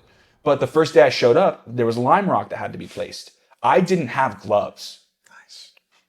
So if you know about lime rock, my hands were bloody by the end of the day. And like I called my mom, I was like right out of high school, I was like bloody hands, like, Mom, I want to be done. Right? I went through the whole summer. I made a bunch of really good money. I had no friends. My life was like wake up at 5 a.m., go to work, come home, or like while I'm on my way home, stop, get a Chipotle burrito, go play 2K, go to sleep, 5 a.m., wake up, leave, grab Chipotle, go home, play 2K. That was it for a long time in that summer. Did fine arts. I competed at fine arts, got a big scholarship. I took like 4th for spoken word, got disqualified for rap. Heck yeah, dude. Woohoo! Fine arts. I don't like fine arts anymore, but also won't get into that. But left there and came to SAGU. My first year at SAGU, I was on first floor. I remember the guy, his name was Cody Walker. He was like the or the cross country star at SAGU. He was I nuts. remember him. Yeah. Yeah, so we roomed together. Love that guy. And then he wanted, because it'd be cheaper and sports would like pay for it or something like that, he moved to Savell and roomed with the other cross country guys, and it was just cheaper. And so Yeah. I kind of said I was looking for somewhere to go, and I didn't want to have like a random freshman roommate. So it ended up not working out, and I ended up just having a room to myself with a rando. That rando being Steven Jellison, who ended up becoming a very, very close friend of mine. And but freshman year, I had become friends. I did something called Southwestern Live. That's where Nathan and I really became friends. It's like Christian cringe comedy. Just being honest. Just being honest. And we became really good friends. And they had him and some other guys had this like fake joke band. What was it called? The Dapper Fall. Man, almost forgot about that. It was called the It's Dapper almost Fall. like you tried to. And they wanted to. If you go on the SAGU website, you can find old services and you can go listen to a Dapper Fall where Nathan was singing and Zach was playing guitar. Yeah, just so everyone's Man. aware. You got roped in from the start. I did. And so It's so out they were there. playing, and so I did like a talent chapel. My guitar wasn't even on, bro. It wasn't even on. They were doing a talent chapel, and for the talent chapel, they were doing like a Disney medley. And so in the song Frozen, or like the Let It Go from Frozen, I was supposed to write a rap right after it comes in. It was like from ice cold to get it. Like I was like when it was so cringy, but I did that with them. And then from there, Zach, Nathan, and I randomly, we found ourselves in one of the study rooms one night. And I had like written some spoken words and stuff like that. And I gave them to Nathan. I was like, Nathan, at that time, I had a really big part of my story is that when I was 16, my dad told me I couldn't sing. He said, take a different career path. There's nowhere for you to go. Don't even try it. So from that age, I like wasn't singing. I was like, I'm not good enough. I'll never be good enough. I'm letting that life go. Well, I tried to rap. And so I was writing these raps. And so Zach, Nathan, I found ourselves in a room. I was like, Nathan, you got to sing. It's got to be you. And so I wrote this song, and Zach, Nathan, and I were like, dude, what if like we made a band together and we called ourselves We the Body. We the body. And we did a really, really, really bad song. This was the first iteration of bands I would create. Over I my can't believe time that was at the SAGU. first one, dude. That was the first one, man. We were It's in an there. honor. It's an honor. Little did we know. It's kind of crazy Yeah. that the three of us would end up moving to Austin. Dude, honestly though. That's freaking wild. That is insane. Dude, if you would have told me that Right? If In that someone- moment, I would have said you're an idiot. If someone had walked into that room to 3 guys that were not close by any means, Yeah. Zach was not close to Nathan. I was not close to Zach. I wasn't close to Nathan either. No, the Yeah. 3 of us did not have any like relational equity at all. Yeah. But we just found ourselves in that room, Yeah. and we were like, we should start a band together. Maybe the whole reason that like we're still a band is that like we don't want to like run away from college. Shut up. Can't let go. Maybe that's why we're doing this. Exactly. Can't let go. Exactly. Yeah. It's kind of crazy. So then, That is crazy, dude. so because of like a couple of those instances, that's why I wanted to move to second floor. I was like, on first floor, I didn't interact with anybody. It was like really separate. But that's why I said if Gavin had come, we probably just would have stayed in the same room. Right. There might have been something that got us to move up to second floor. I would have gone, y'all. So essentially, I then I got a word for you. Let's hear it, man. Let's hear it. I moved to second floor, and starting sophomore year, I realized how much debt I'm in, and I didn't have enough money or scholarship to return. And this is like a crazy story. And I had 2 weeks. You have 2 weeks to figure out how you're going to be there or not. And I was like, well, I'm going to join the military. And I'm going to drop out. That's so crazy, bro. You in the military would be crazy. My mom thinks it would have been a bad idea. She's who No, it convinced me would to have been not. terrible. And I come from a military family. My mom almost went to the Marines, and she was like, you in the military is a bad idea.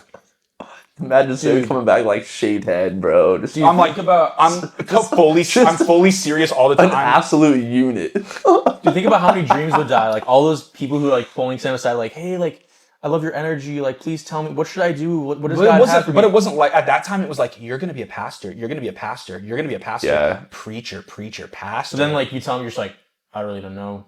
You're just like stone I cold. think I might go back to the field. It's just like, yeah, it's like, it would have been completely different. But I ended up going to second floor. And so I had 2 weeks.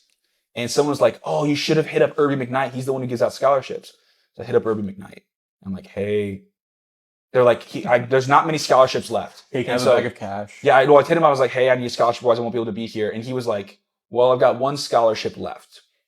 And no one's qualified for it. And he told me, he said, I want to be transparent with you.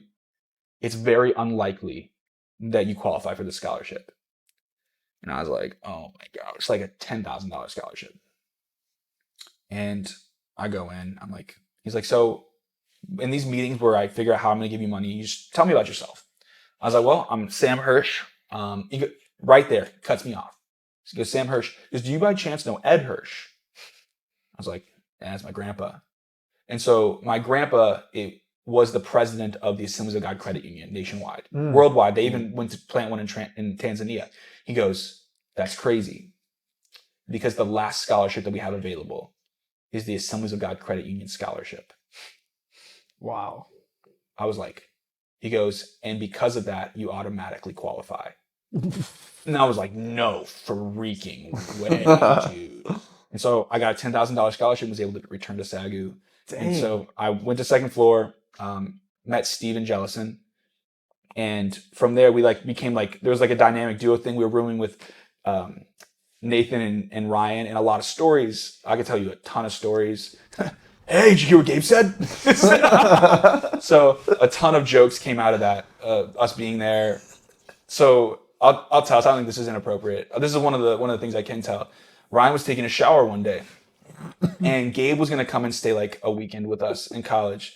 And I got this big old thing of freezing cold water, big old thing. And Ryan's in the shower, and I was like, and Steven's coming with me, and I was like, yo, Ryan, bro, God, I just picture this. And I was like, Ryan, bro, did you hear what Gabe said? And he was like, no, what? And Steven rips the door open to the shower, and I just get him, and it was almost like a cartoon. He was running on slippery ground because he was freaking out, and he just freaking boom, just right onto the side and just bangs his head. He goes, "You're dead!" Right? And so we start taking off down the hall, and it's an all guys dorm, and we were all everyone in the hall is really tight. And so what I'm about to say is wasn't abnormal. just if you want to bleep it out, you can. So we take off down the hallway, and he's butt naked, just running after us, just chasing us down. And so we get to a hall and we lock ourselves in a door. He goes, and so like we get in there, we lock the door in one of the other rooms, and he's like, I'm wet and naked, and your bedroom door's unlocked. And so he started running to our door and was gonna like lay on our beds, butt naked, wet. And so we took off, ran after him. And he told us, he was at the end of it, he was like, I won't do it if you let me pour cold water on you. And we're like, sure, man, whatever. So we let him pour cold water on us. What's crazy is like that following week, I get back from class and like Ryan was like chilling, just chilling. And we pulled a lot of pranks on Ryan. Ryan was just chilling, playing video games like post class. And like, I like walk up to Steve and I was like, yo, like, we should like get wet and go like lay our naked bodies on Ryan's bed. Yeah. So this is college Sam, all right? I'm much older now. And so we did. We went and got in the shower. No. And like Ryan just like gets up and goes, oh no! And like so then it's like a repeat. And so that's how like a lot of the stories came from, just like pranks, idiot stuff.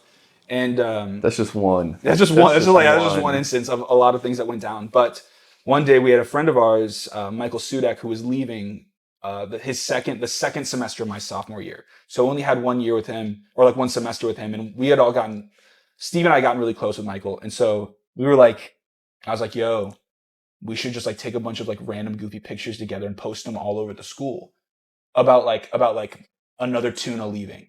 And so like we made a thing, it was called the School of Tuna. And it was like we put like a thing on the picture that said another tuna leaves the can. It was like something like that. And so what started was, it was Steve and myself and Michael, and Tyler Lightbody was just going through the hall, and we were like getting dressed in stupid stuff. I was like, what are you guys doing? We were like, dude, just go put something like ridiculous on. We're gonna take some pictures. And so we took a bunch of pictures, and we ended up like taking like 4 of them and like putting them in squares on a printed off a sheet of paper and said another tuna leaves the can. And we put arrows pointing to Michael, and we put them all over the school, just to be idiots. And from there, Steven like came in one day. He's like, yo, we should make like a fraternity. And I was like, what do you mean? Because to understand that Steven was in a fraternity at the Georgetown University here in Georgetown. Yeah. Southwestern. Yeah. In Georgetown here. And so he was like, did all this stuff. And he was like, dude, I really need your backup on this. Like, you'll sell this to people. And he was like, we got to start like a fraternity type thing. And so we did. That's how, I'm not going to go into any depth on that. Question really quick. Was that before, like when y'all created School of Tuna, was that before everything like kicked off with SF? Or was that, because I get those two mixed up. Did Michael ever play SF? Yes. Then it happened post SF. SF already existed. Really? Yeah.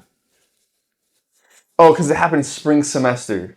Well, it's spring semester it started? No, you're saying Tuna started spring semester? It didn't start spring semester. So it was Tuna, and then we played, when Michael came back to visits when he played. No, he played while he was there. I know that for sure. They were around probably similar times then. Okay. Huh. I couldn't tell you. But that happened, that all went down. Then we go to junior year. Stuff still going on. I walked away from School of Tuna for unspecified reasons. And Unspecified? Unspecified. I'm just going to unspecify all reasons why I left the School of Tuna. And during that time, though, so junior year, Steven paid for his own room, like paid extra to have his own room, and I roomed with Tyler Lightbody. And it Next was to me. I was sweet mates with The with cleanest Reed and person Zach. to ever exist. Yeah. And then what happened was I didn't vibe with Tyler because I would come back and I would want to play video games. He had nothing. Tyler legit had a pair of cleats, like 4 outfits, and a bed, and was an idiot. I love Tyler, and Tyler's one of the funniest people unnaturally to exist. He's the most 100%. Unnaturally funny person that it's like so unfathomably hilarious. Anything Tyler does, 100%. anything he does is hilarious.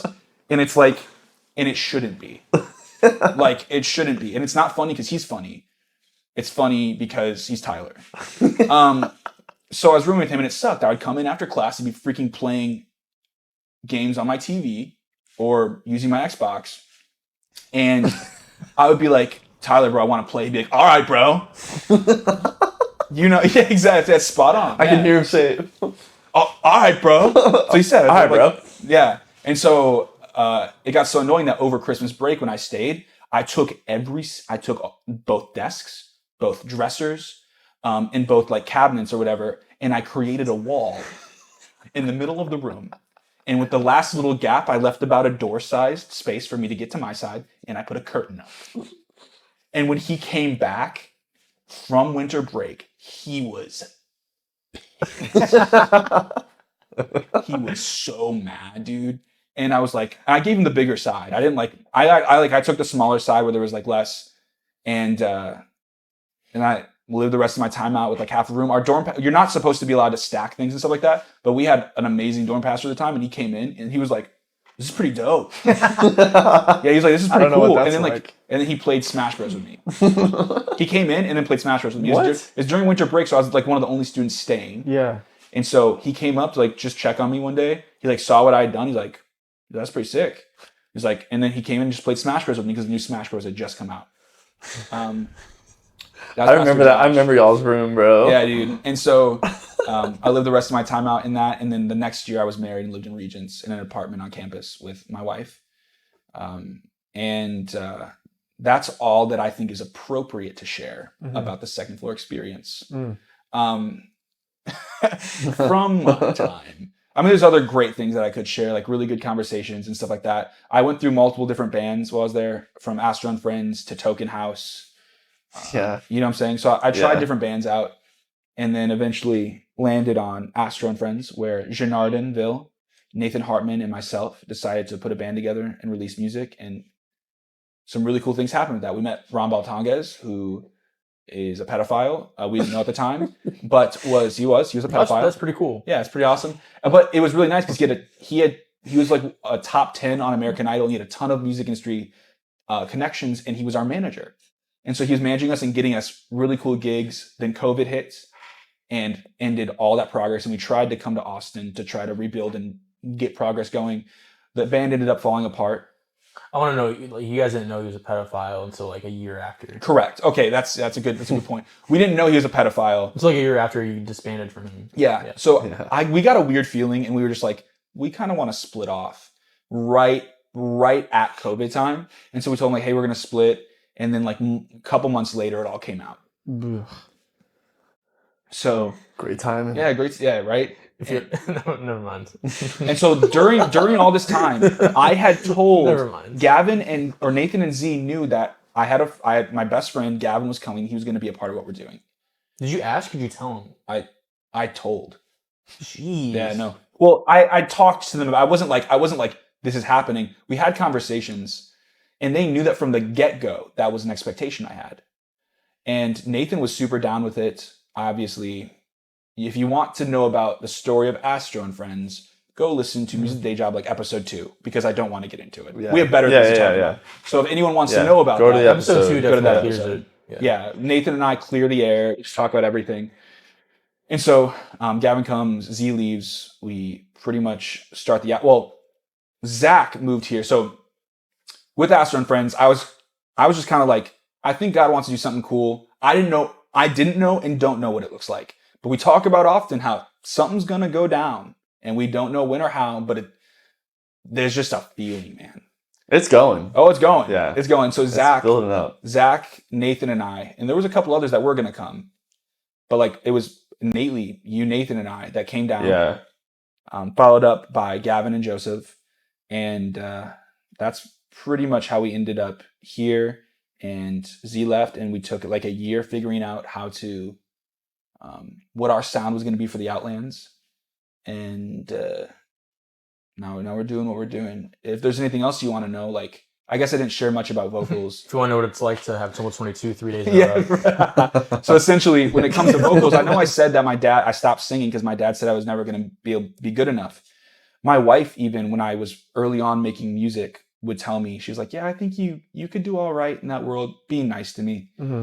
Sammy's a very good singer. You'll never hear her sing, but I grew up in musical stuff like that, hearing her sing. She's unbelievable. I think she's better than me. She'll say the opposite, but I think she's very good regardless. And so she would even tell me like, yeah, you could be all right in the music industry. You could do something cool. No, but something clicked. The moment I got married, Nathan will tell you this too. We were playing around with stuff in the studio. We went back to the studio and something snapped. Like something had changed. And we created pictures and movies. And I wasn't anywhere near where I'm at now. But I tried to hit up countless SAGU worship people to be the singer for this group. I'm like, I'll write the music. You just have to sing. I didn't want to do it. And one day we were in the studio and it was like time to record. We had to get stuff done. And I had asked someone to come and they were like, I can't remember who it was. But like they weren't even texting back and they weren't coming. And Nathan just looked at me and goes, dude, no one's coming. You got to sing. And I was like, oh.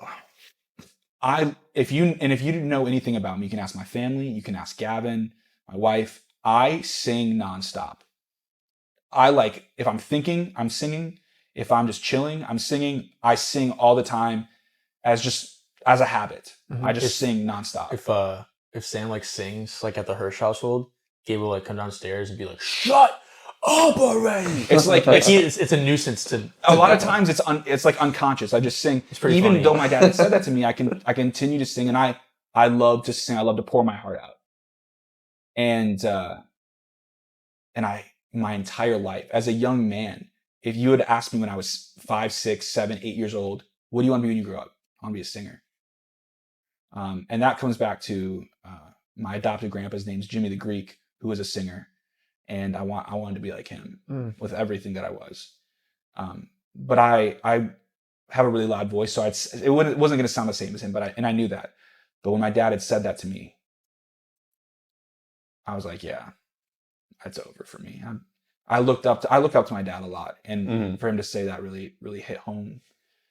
And it was just like a really, really big moment where I had this vision for music I would write and create. And I knew that God had dragged me here to this moment. Because I was going to drop out of college my sophomore year in the middle of the year because I didn't want to be there and go into the military again. But a professor pulled me aside and said, I was in a church leadership degree path. And he goes, you have a mind that understands scripture. And I think you need to change your major. And not only change your major, but I want to pour into you. And I want to invest in you. And his name was Dr. Minter. And he kept me from going to the military. He kept me from dropping out. And his last words to me, because he ended up leaving SAGU my senior year, he said, I really want you to go into the world of theology. He goes, but God has brought you to a place where he wants to use you to put deep theology in songs and give that to people. Whole conversation about it, and it was really powerful for me. And you should mention too that you were not into school throughout high school, like just did not apply yourself. Oh, dude, in hated school, I graduated with like a 1.8 Yeah. GPA. In college, SAGU lets anybody in, huh? well, I had to take a test. I had to go and try to take a test or whatever. But yeah, the reason they do is a lot of Learning people center. end up dropping out. The Because they can't pay, or the graduation rate at SAGU is very low. But I went on to graduate in top of my class. But like before that, my freshman year of college, I also had like a 2.0. Like I wasn't doing good. When I switched to theology, the writing papers, everything, it just clicked. And that mentorship and those professors that poured into me was instrumental. And I value that so much. And so going into music, when Nathan hit me with, no one's coming, there was a vision and a dream that had to be accomplished. So I had to. I had to sing. And it became, over the next 4 years now, just grinding and grinding and grinding and grinding to be where I'm at vocally now. And I love it. And I still sing nonstop all the time. And my wife still tells me to shut up sometimes. Not just that, but it's also the writing. During that time, the writing never stopped. I've been writing since I was in like 8th grade. It's just a part of my prayer time. I've had filled people, up Google Docs. Yeah. I have like, I have a lot written. A lot that I will never share because it's just songs that are between God and I. Something that I've noticed, like, just kind of to branch off really quick, like I thought it was really cool. Like I have this, me personally, I'm an artist. I'm a visual artist. I have this huge vault of just like things I've worked on, paintings, all this stuff. He has this crazy huge vault of like all these writings. Same thing with Nathan. Like all three of us have like these huge, just like we talked about this the other day. just kind of our hours are just kind of like documented into these huge things. Just like how our crafts have just evolved. That was kind of crazy. Yeah. No, that's cool. So now you guys get to bring it all together, pretty much. There's like different forms of, And those are the dues that you have to pay to be a good artist. But they're all in different forms. You have like these beats, these sounds, like all this stuff, all this sonically, samples, all this stuff. In Nathan's, you have all these writings, these ideas written down. Like it's just kind of cool. Like it's, I don't know, it just reflects a lot. I think it's a good point to mention too that like a lot of people will see these, people that blow up or whatever musically or a podcast or a business or something, and they'll be like, oh my gosh, this person was so successful. And then they'll maybe talented. So talented, right? And then like the person they'll ask them about how'd you get here? And they're like, it was hard, but we made it. They'll just gloss over this part. Yeah, for sure. But what we're all sort of experiencing and other people in our lives too that are our age is that it's that path to success. Yeah. And it's messy and there's mountains and there's valleys, right? Like there's so much to it. And that's what I like about this is we get to put that on display for people that are going through the same thing. Yeah, for sure. You've got to love, like I said before, you've got to love the process. Yeah. And it's like, we'll tell you this, it's those moments in the studio where we're like, this song's a bust. And Nathan's like, he looks at me, he's like, you think so? And I was like, and then you have to sit there and determine whether or not you want to wipe this thing from existence that you spent a lot of hours on. Yeah. And you go, wipe it. And it really sucks. We've written a lot of songs that ended up just not fitting. Yeah. And We vaulted. Yeah, we vaulted. And so it's that acceptance of people don't understand. A lot of people who try to pursue things, they're so, even though people say you have to fail to succeed, people don't understand the weight of failure. You've got to fall in love with failure. Yes. Not even accept failure. You gotta fall you have in to love embrace with it. Yeah. failure. It's the only way you're going to get better. For sure. It's the only way. It's I'm not going to be like, no, it's like all right, it's manageable and you can handle it. No, like it blows 100% of the time. 100% of the time, it sucks. Never fun. An unbelievable amount. Yeah. It sucks more than you could have prepped yourself for. Yeah. I'm never going to kill myself, but That's good. No, that's good. I'm never going to kill myself, but there have been times like that's good. Yeah, man. I'm not joking. There have been times like when Amazon's gotten too hard, or I've just realized like, dang, it's been 3 years already, and I'm just like, should I? Is that the only option? Should I just kill my? Should I just? I don't belong here. Like, I just yeah, man. It's got. Because I feel like I have something to prove. Yeah. To my family, it's everyone who's doubting me. Well, I've that's kind of the journey I've been on here recently. Is not only accepting failure, but truly being like thankful for it. Like actually finding gratitude within the struggles. Yeah. And that's been really huge for me. And accepting like, okay, like this is the pathway to get better. Yeah. It's the only way. The simplest way to look at it is to literally just go, failure shows you what not to do. Fail so you can go, oh, I won't do that again. Yeah. I'm not going to do that again. And most of the time, people aren't going to remember your failures. But even if they do remember your failures, they'll remember your successes a bit more. Yeah, I would say, Alex Hormozy kind of has a whole presentation on this thing. But I think like starting your dream is difficult, but then getting past that initial adversity. Oh, for sure. When you start that dream is, I think, sometimes even more difficult. A lot of people start their dream and then they find adversity. Yeah. And it's just like, oh, well, I guess this isn't for me. I'm not cut out for this. But you have to get past those obstacles. Oh, dude. It's the only way. Do you think there's people who are never meant to start, that if they can't get past that first Everyone's meant to start. adversity, do you think it wasn't for them? I think a lot of people. Can I respond to that? Really Yeah, go ahead. I think a lot of people try to. No, I think to him. No, I just think a lot of people try to go into things they like the idea of, as opposed to things that they love. So like it's a lot. It's like how people have asked us, "How have you guys like the gone with idea of it. with like little success for these last 4 'cause we years?" love it. Yeah, it's like, dude, there's nothing else for me. Yeah. You Well, know? also there's the whole aspect of seeing. Maybe there's something that you enjoy doing, and then you see someone on social media that is extremely successful at it, Yeah, and you're like, "Oh, I could do that," and then you go and try, and then you realize how difficult it is to make it in that world or whatever it is you're doing, and then it's like, "Oh well, I guess I'm just not built for this." yeah. But the reality is that they probably weren't either. You know, wherever you're seeing, and it took real hard work to get to where they're at. So you have to be willing to embrace that. I can't tell you how many like graveyard, like how many domains of little side hustles I've started. Yeah. Oh, for There's sure. a Dude, graveyard. same, bro. Same. Graveyard. Yeah. I tried, dude.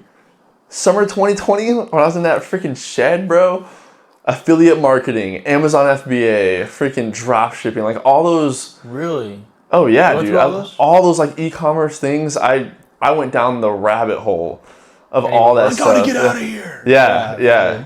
So, And then but it was the same. Sorry, it was the same thing where I would start, and then I would meet adversity, like, oh, I can't do this. What's the passion for that stuff, man? Yeah. I'm living in a shed. He's I'm been in working there at, I'm for working days. at He loves Domino's. it. He loves it. He loves Yeah. staring at his screen. it's like crazy. Yeah. I'm not gonna say that I don't like.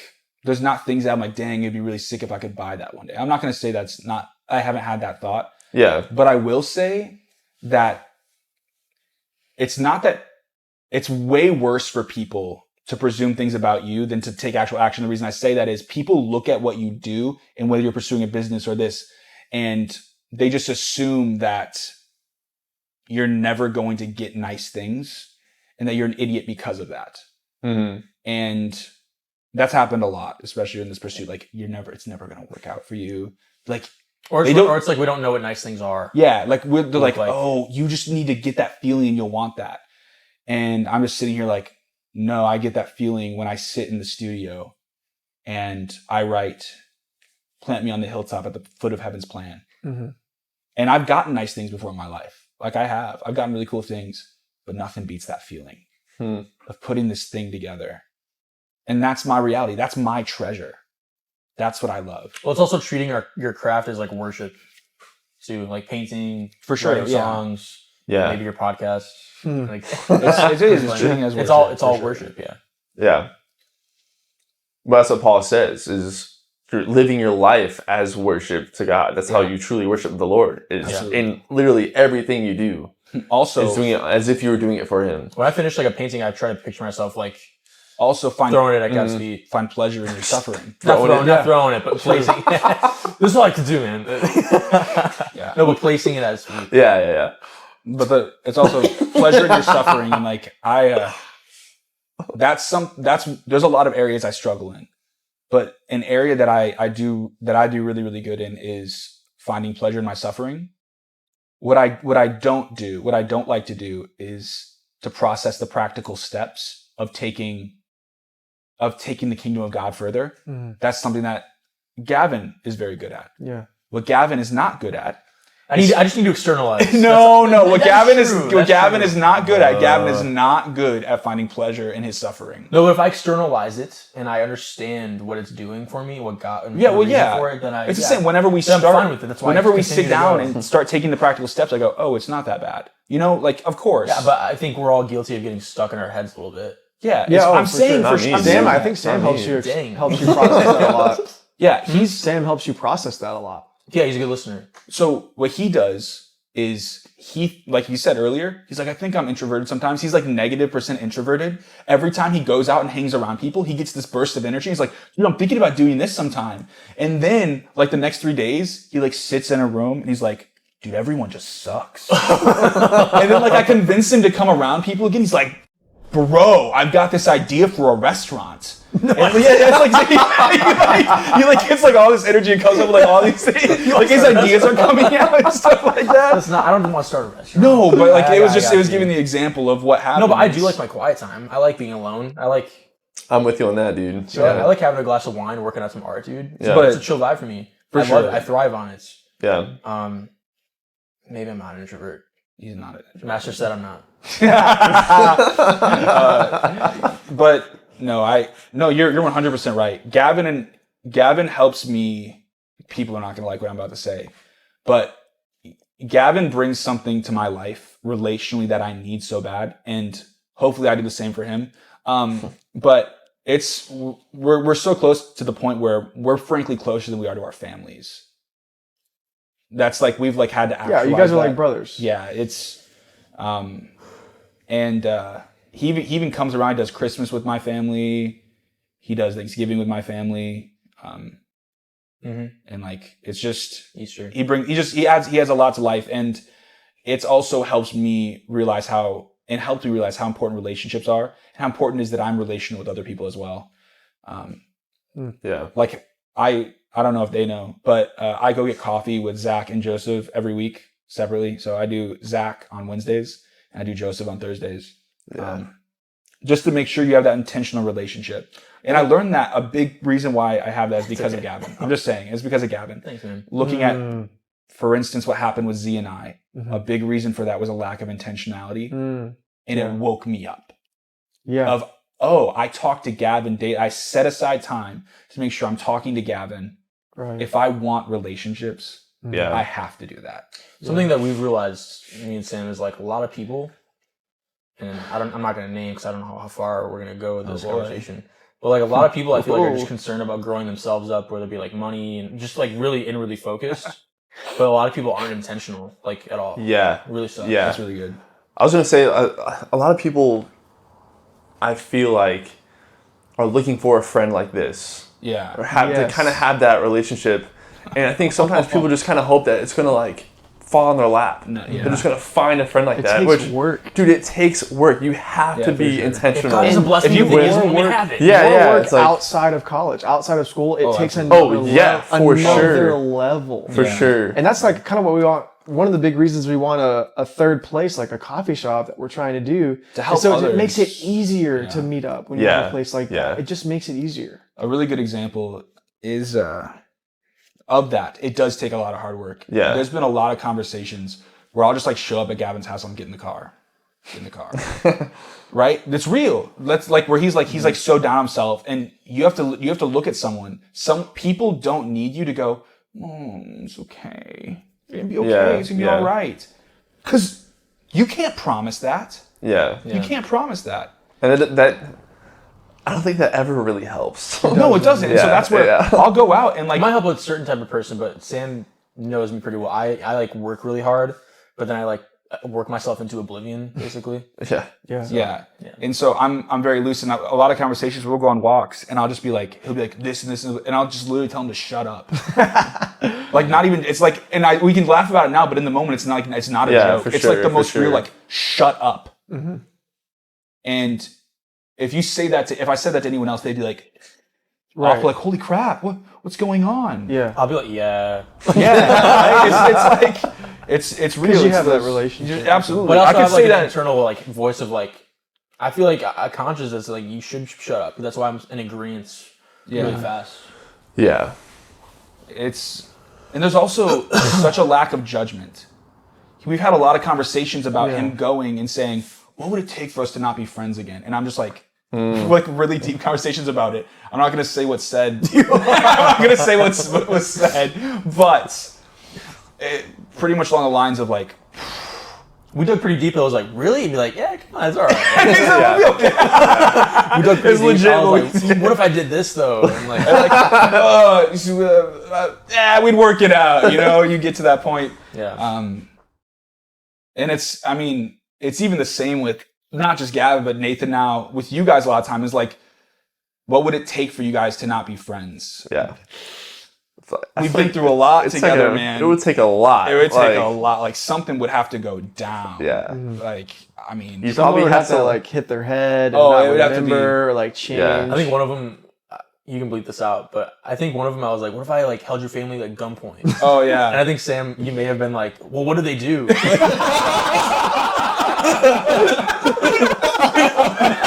I did. So I was like, well, I was asking. I was like, do dude, well, I was like, well, I was like, what? Like, yeah, I was like, what happened is a reason. You're like, I just went crazy. I was like, well, bro, I would try like talk to you and get you some help and like get you out of that situation, yeah. you know. Come on, Gavin. But yeah, initially I was Gavin, like, this isn't you. yeah, legit. Like, what do they Let's- do? I'll buy you dinner. Yeah, so we had those conversations. It's but I think it's important. I recently had a conversation. We left the church, but we talked about that earlier. Ex-pastor. It wasn't bad terms by any means of the imagination. I'll look at the camera when I say this. It was not on bad terms. It was actually on very good terms, and we're still connecting with the lead pastor. He still wants to pour into us, and I really value him. But he asked, we were doing a study with him, and he asked me, he said, "What do you think the most important thing people in leadership, which would be what you guys are doing, putting themselves in a place of influence, lack?" Really good book we're doing. Yeah. He asked me, he's like, wait. Say that again. what do he asked me, so there's a chapter of the book where the book's about leadership, but there's a part where the book asks, and he just elaborated on the question. He said, what do you think is the biggest thing that people that have influence are missing in their lives? Lacking. Lacking. Yeah. And I said, the most imperative thing that people are lacking is a close circle of relationships. And I wasn't saying that just because like that's what I think. It's because of the experiences I've had. My dad's greatest regret was the pursuit of scaling in leadership, but leaving behind relationships. I see it in so many young youth pastors.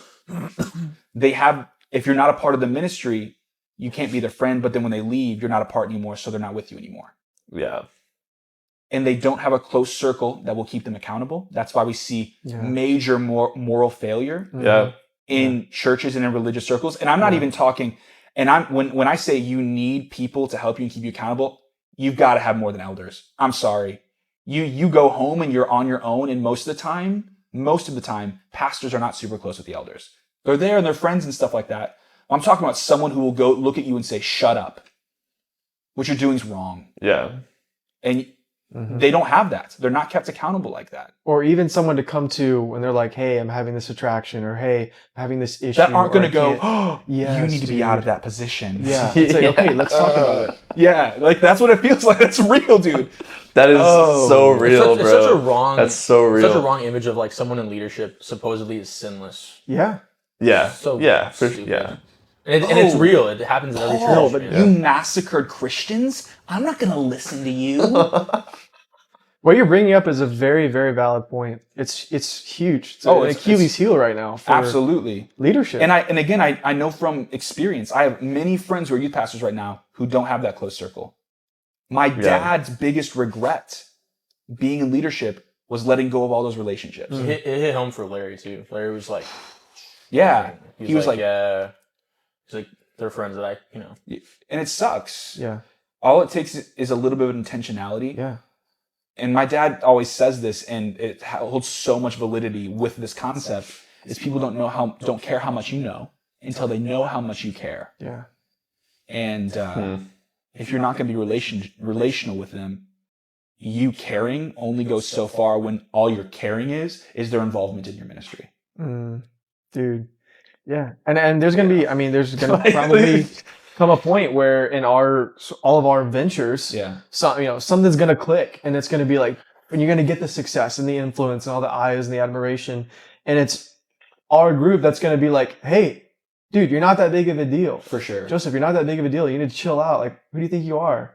It's going to be us. And I think that if you're listening right now, and maybe this is like your first time listening or something, like I have a hard time describing what the second floor experience is. And so I Yeah. try to like have these stories to help people Yeah. understand. But what you're talking about right now is the core of what we're trying to bring. Yes. Yeah. It's a place where you can come to be intentionally relational with people to get this circle. Yeah. Because it takes work. Yeah. But it's easier if you do it with people that that you enjoy being around? If we want to get real right now, did Jesus walk up to people and go, "Oh, I need to make sure to get you into a religious circle"? No. Yeah. He said, That made me queasy. exactly. Yeah, I wanted it to. That's the point. No, he went and walked with the sinners in like that. in what? In relationship. In relationship. Yeah. It's he didn't go to the lepers and go, "Oh, you guys need healing." He freaking healed them. Yeah. So those who are lost just need to be loved and feel found. Yeah. Mm-hmm. They don't need to be told where to go to be found. They just need to be found. Yeah. You know, like And another huge thing that he modeled was having that inner circle of exactly what I was gonna get to. Peter, John, James. So Peter, James, and John were Yeah. the three, and then John Yeah. the beloved. Yeah, Yeah. Yeah. Just that small, tight group absolutely. of people in your life that you're just so close. And you want to know what? People are going to those close people. Sometimes they won't understand you. And like that's where we get to the part with like even with Gavin, where I'm so frustrated with Gavin, and when Peter goes, "No, I don't know Jesus. I don't know who that is." Well, sometimes your inner circle's not enough for you. Yeah, that's where you run back to Jesus. Yeah, for But sure. no, but like Of no, I'm course. saying, Yeah, but I'm yeah. saying that to say is like they'll fail you, but what did Jesus still do? He loved Peter.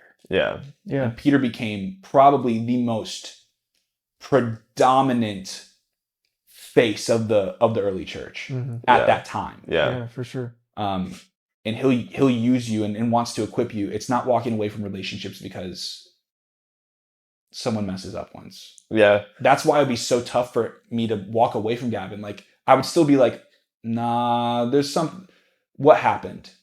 Yeah. And he goes, and what did Peter was afraid to be persecuted. He was afraid to be martyred. Mhm. Yeah. And what then, because Jesus, the relational God we believe in, because he remained relational with Peter, what did Peter do? He said, not only am I going to be martyred, but I'm not worthy to be martyred like he was. Yeah, he got So crucified upside down. exactly. Yeah. What's so cool though is even after Jesus leaves, you see in the book of Acts, you see Peter and John walking together, Yep. doing ministry together. Yeah. And you see Paul and Silas doing ministry together. Like they had these brothers Yeah. of theirs that they walked and did life with. You want to know another really good part of that is how the disciples walked in a relationship with Paul. How it's not just about the circle that you have, but allowing others who were come broken in. Yes, busted up to dude. come into Yeah. that circle. That's huge too. It's not a clique. Exactly, because then what happened is it was Paul who called out Peter for being a hypocrite. Yeah. Dude, that's Yeah. a good point, man. You know? Mhm. It's so big to not just have that circle. And Peter took it. yeah, he and he just took took it. it, yeah. Yeah, you're right. Yeah. You're too new. He said, shut up, Peter. Yeah. You know, that's what happened. Yeah. And so I think that those relationships are so big, but that's where you have to check each other on being more like Jesus, because then you welcome those people in. Mm. You welcome those people in, and those people can then be relational with other people, where they'll probably have people in their circles that you don't have in theirs. And then what happens? If everyone did that, we'd have a whole big world of inner circles that love Jesus. Yeah. So true. The kingdom of God. Exactly. There it is. So that's the value of friendship. This has been a message from Sesame Street. It does seem like that's what the church Friendship. is kind of lacking, is like relational love. Well, it's that tight knit in real life relationship. Mhm. That, and then it's heinous to me when someone will be like, "Oh, you haven't been going to church." Well, it's like they care more about knowledge than Not even knowledge. It's like they care more about religious Attendance. tradition, tendency. Do you feel like it's just a church, or do you feel like that's kind of just culturally too, just I don't know. I feel with like, everyone? I feel like kind of sometimes I feel like culture's kind of seeped into the Yeah. church. Yeah, Or like okay, the local yeah, church. We yeah. talk about the extremes though. The reality is there's two extremes. There's the extreme of being so anti-God that you're like, oof. But there's also the extreme of religiosity. Yeah. So for you have sure. these two things. We need to pretty much like be in the middle of these two extremes. Yeah, I find myself more willing to love like the lost person than to love like the Oh. Pharisee. That's just how I am. Like, yeah, I dude. Even when I was at really want to Saturday, like uppercut the Pharisee sometimes. You know? a right hook. Yeah. Yeah, for sure. Yeah, I feel that. I find myself wanting to. We kind of talked about this a little bit ago, but man, just for believers that are in the church, even almost even more so than the, quote unquote non-believers, whatever, that I feel like there's so much on the Christian faith that they're missing out on. Oh, for And sure. trying to help people understand this kind of thing Yeah. and how it all plays into the Christian life and everything. It's so hard to describe and so hard to verbalize and everything, but Yeah. I was talking to him earlier how people in churches have become so obsessed with the experience of the church that we forget that the purpose of a preacher is not about their ability to communicate and perform, though it's a nice plus, it can be. yeah. But it's about those who are educated, helping educate the lower class. It's Yeah, literally yeah. what the intention Yeah. of preaching is. Yeah, But we've made it more about the show Yeah. than the actual biblical literacy Yeah. being taught. Yeah. I feel like I just want to see believers feel like become empowered, like as they're meant to be, instead of just relying on this church to Yeah. take care of their faith for them Like I do for all their drop off, lives. man. I want to see them go out and I don't know, do miracles, whatever it looks like to live out your faith. Agreed. But But then what we do is we take that, and I 100% agree with that. I think it's about going and living out. I think it's the relationships I have with you guys, and it's the relationships and the Yeah, ability yeah. that we have to go out into Austin and start to play shows and all these ideas we have to go out and bring a gospel-centered message and music to people. But then when someone looks at me and says, "Oh, you don't go to church on Sundays?" And I'm like, so that makes me less than you. Mm. So that makes Yeah. this person that I'm pouring into less than the other people that aren't coming to church. I was thinking about this. I feel like going to church on Sundays. Sorry, this is something we talked about. Get it This out. is something we Get it talked out. I'll go about. back. I was thinking about it. Do you think like going to church every Sunday or whatever? Like, do you think you could like fall in like the trap of like just being like a fundamental Christian, where it's like, Yeah, for like sure. I go to church on Sundays and I vote red and like It's like I feel like that's such a trap. Like people aren't really getting what the Bible's all about. yeah. Would you both Yeah. agree? Yeah, for 100%, sure. dude. that For sure. A lot that of people a lot of people in my go a go. lot of people in my life, they don't understand what we're doing, but I think it's because like they're living their life like that. Like it's just Yeah. fundamentalism, and then they understand like the sacrifices we're taking. Yeah. Especially especially No, like, go ahead, yeah, music yeah. and stuff like that. Yeah. I think that a lot. I think that most Christians are in church pursuing God sincerely, but I think the church has put themselves almost on the same level as God, On or a pedestal. maybe not as God, but as They put on a pedestal at the very they least. they make these churches, like these institutions, as if they're on the same level as the kingdom of God, and they're not. They're institutions. They're not the same thing as the kingdom. They're 501c3 nonprofit Yes. organizations Yes. that don't pay taxes. Yeah, and I think we know. I think most Christians know that, they understand that, but we don't really live or like believe or live in that way. Yeah. Whereas someone like you understand that and live empowered, knowing that you can. For sure. You're more effective as a witness of Christ absolutely. to people who don't know God. Yeah. And that's what I would love to see for more believers. 100%. And well, the nice thing about that is, one, I think discipleship's huge, and I have a core of young people that Yeah, I'm discipling yeah. and really pouring into. But it's when people think that because they go to church on Sunday, that they have some kind of moral high ground innately.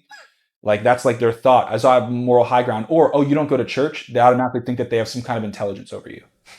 They have something up on you. Kind of like a self-righteousness. For sure. Yeah. Absolutely. And people would prefer to tell you the way to live as opposed to asking you where your understanding of how to live is. That's a great point. And I look at what Jesus did there. Jesus wasn't like, you need to go do this. When you talk to the Pharisees, when you talk to people, he helps them come to their own understanding. But people that come from the 501c3s, there's often so much of a pride that what they look at you and do is they try to tell you the way that you're supposed to live. And then what happens is this. They take some kind of, all of a sudden in their mind, oh, I have some kind of part to play in their salvation. Oh, I'm one of the reasons why they came to salvation. Yeah. And so all of a sudden they're one of the reasons. Then what's going to happen is this. If I look back and I reflect on, oh, this person came and they saved me, they brought me to church. When humanity inevitably fails, and I look back at the person that saved me, I'm going to go, oh my God, they're flawed. Christianity is a joke. Look at them.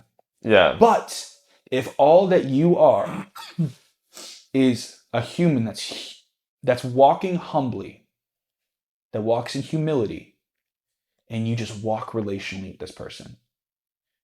Hey, I'm imperfect, but you want to know what I need? When I go back to these places of imperfection, I need Jesus. And he's the only thing that can save me. You take the role of not being someone who's saving them, but being an example of someone who is saved for them to go to the Savior. But Christians take on the role of the Savior. Oh, I'm one of the reasons why this person was saved. No, you're not. And if they look back and they see you as the Savior, they're going to see failure. But if they look back and see the person that saved them is Jesus, there's no way for them to not recognize. Right. Yeah, 100%. But it feels good. It feels good to be like, I'm one of the reasons. Yeah. It feels nice. You get to play God. They all see me putting my hand on his back. Exactly. It's true. It's when what people don't realize is really walking in where God's called you to be. And everyone, God will lead different people to different places. The immense amount of failure that you are going to experience is going to be bananas. It's going to suck. A really good example I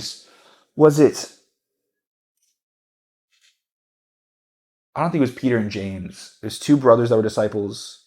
Oh my God. We'll wait. Who was it? What's the story? So essentially what happened is they go to Jesus and they had done put a scheme together with their mother-in-law. Oh, yeah, this is John and James. John and James? Yeah, okay. yeah. And I'm pretty sure. Peter it was definitely John and James. Is John and James? You're talking about when she comes to him and is like, just make sure my sons have a place in the Yeah. kingdom. Yes, correct. Yeah. And so then, okay, that's what I thought. So Jesus responds to them and goes, you don't want that. Why? You don't know what it takes. You don't know what you're asking. You don't know what you're asking. Yeah, he said, are you willing to something along the lines of like drink of the cup of suffering or something like that? And so you look at and they say like, oh, like we're willing, like we're willing to. And he's like, indeed you will. You will. Yeah. And so we look at that and people think that in Christianity it's only gonna be good times. I'm only gonna prosper. I'm only going, et cetera, et cetera, et cetera. Prosperity gospel, Really man. good, bro. And not even prosperity gospel, because prosperity gospel focuses on the prosperity of riches. But I'm even talking about but even the emotional. it seeps into the emotional level for sure. as well. Yeah, But even just the common church that isn't prosperity seeps into you'll only have good times. yeah. You will never have to feel emotional pain and stuff, etc. You go down that line. No, it sucks. Trials by fire blow. They suck. Yeah.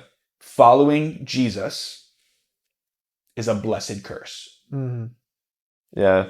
In the same way that his pain was lovely pain. It's a rose. Yeah.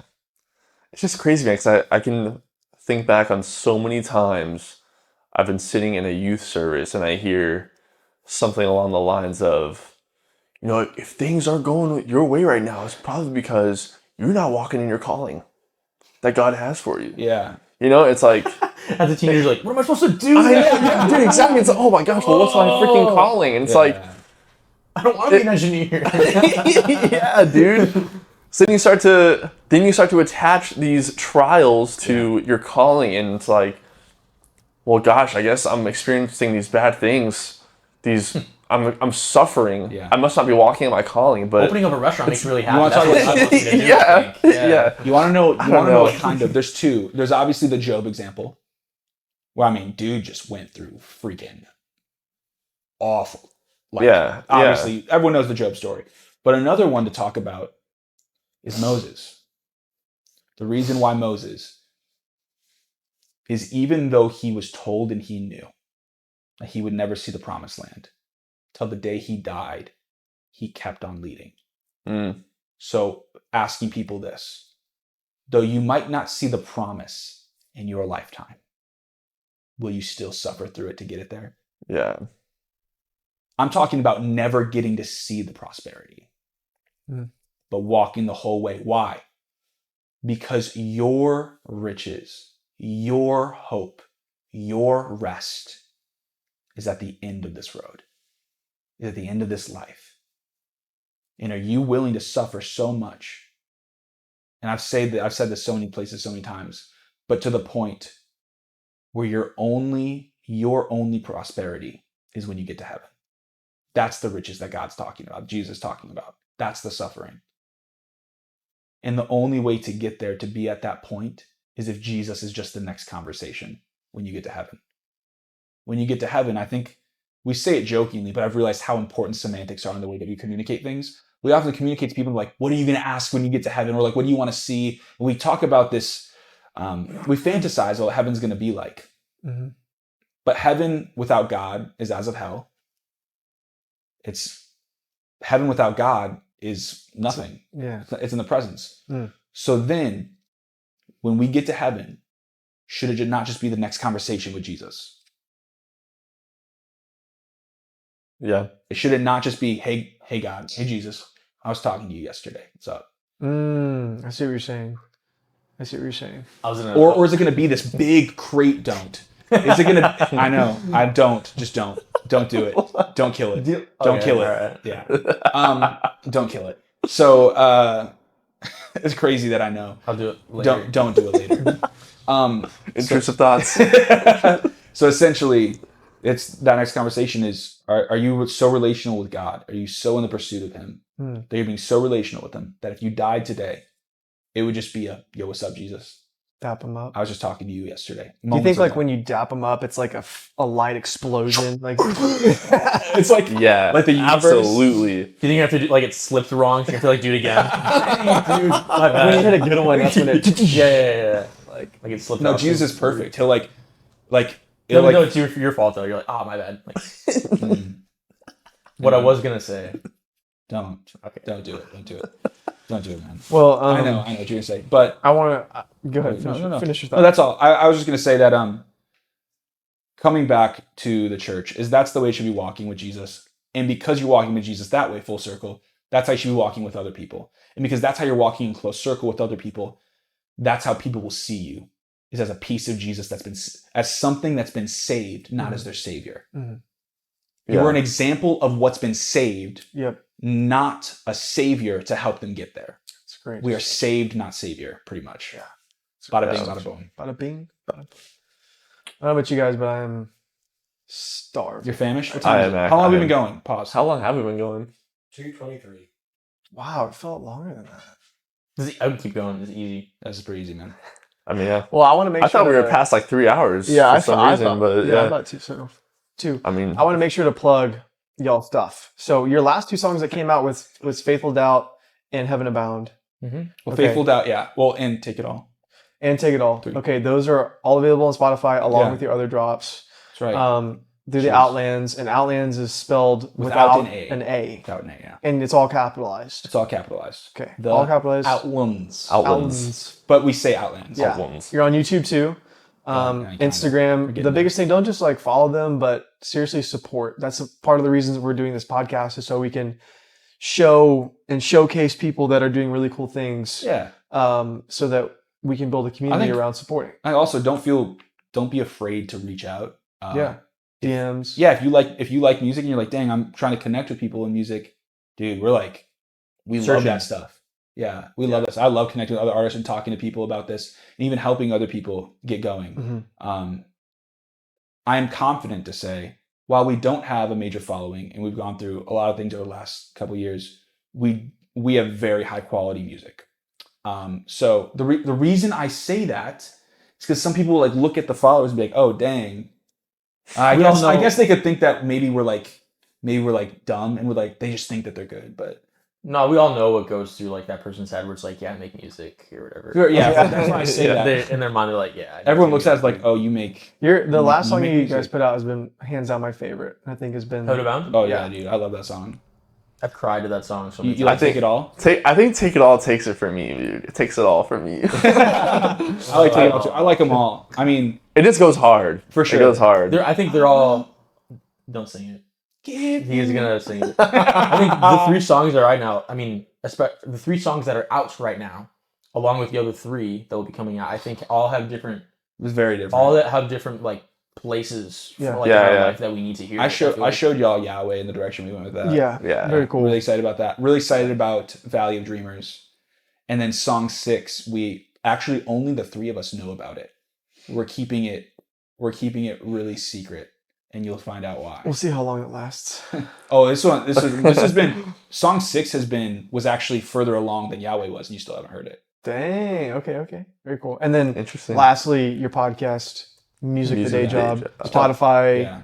Apple Podcast, right?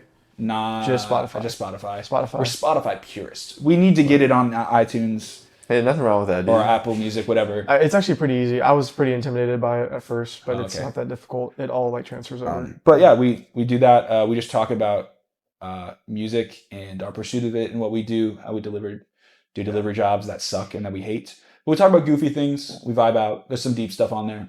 You know, it's like feels like a- hanging We're both on there. yeah, they're both on Yeah. this podcast. Other different episodes, yeah. You can go listen to the one where we talk about how our last band fell apart. You can, if you're interested in the game of Magic: The Gathering, there's some interesting There's a couple content. episodes, not a lot. It was too much. No, for but me it's at least. Yeah, but it's not a lot of our podcast though. There's a couple episodes. Is there anything else that I'm missing?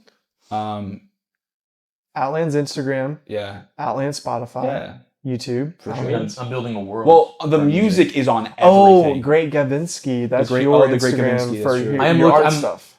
No one really knows about it, but I am low key like we are building like a world, Yeah. like with our music and stuff. Really? So that way we can go back Dude, on- that's sick, man. and we'll be able to like add characters to it in the future. I love that. That's all my I love art that. is like. Yeah. But you have to based start on the somewhere. EP. So Yeah, and we'll have all this linked in the show notes too, the Oh, yeah, description, so that's- people can just go that's check it really out. fine. I think the lesson of this podcast is we can always love Jesus better. So you guys always title your episodes like Yeah, at we the do. end. At the very Do you end, want to title this? You want to title this one? Yeah. Oh man. Got a word for you. What episode number is this for you guys? Divorce. It just like says pride or something like that. What episode number is this? 14. This would be 14. Why does 14 like help you? Why No, do you the need that? second, you were saying this is second experience, episode 14. Well, this is season. Arc It is 2. season 2. Arc season Arc 2, 2. episode what? 14. Wait. What was your? How many, Oh, I mean, I mean, yeah, they're every 10, so we have so 4. the episode number resets. So Arc when 2, you do season- episode 4. Yeah. episode 4. Okay. Yeah.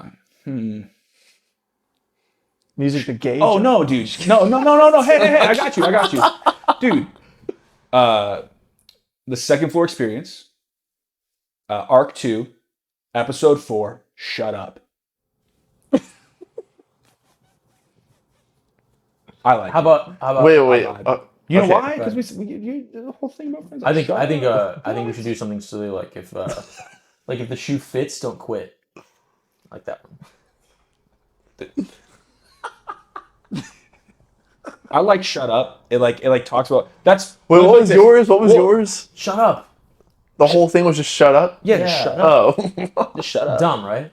Why? Stupid. We talked about that on the podcast.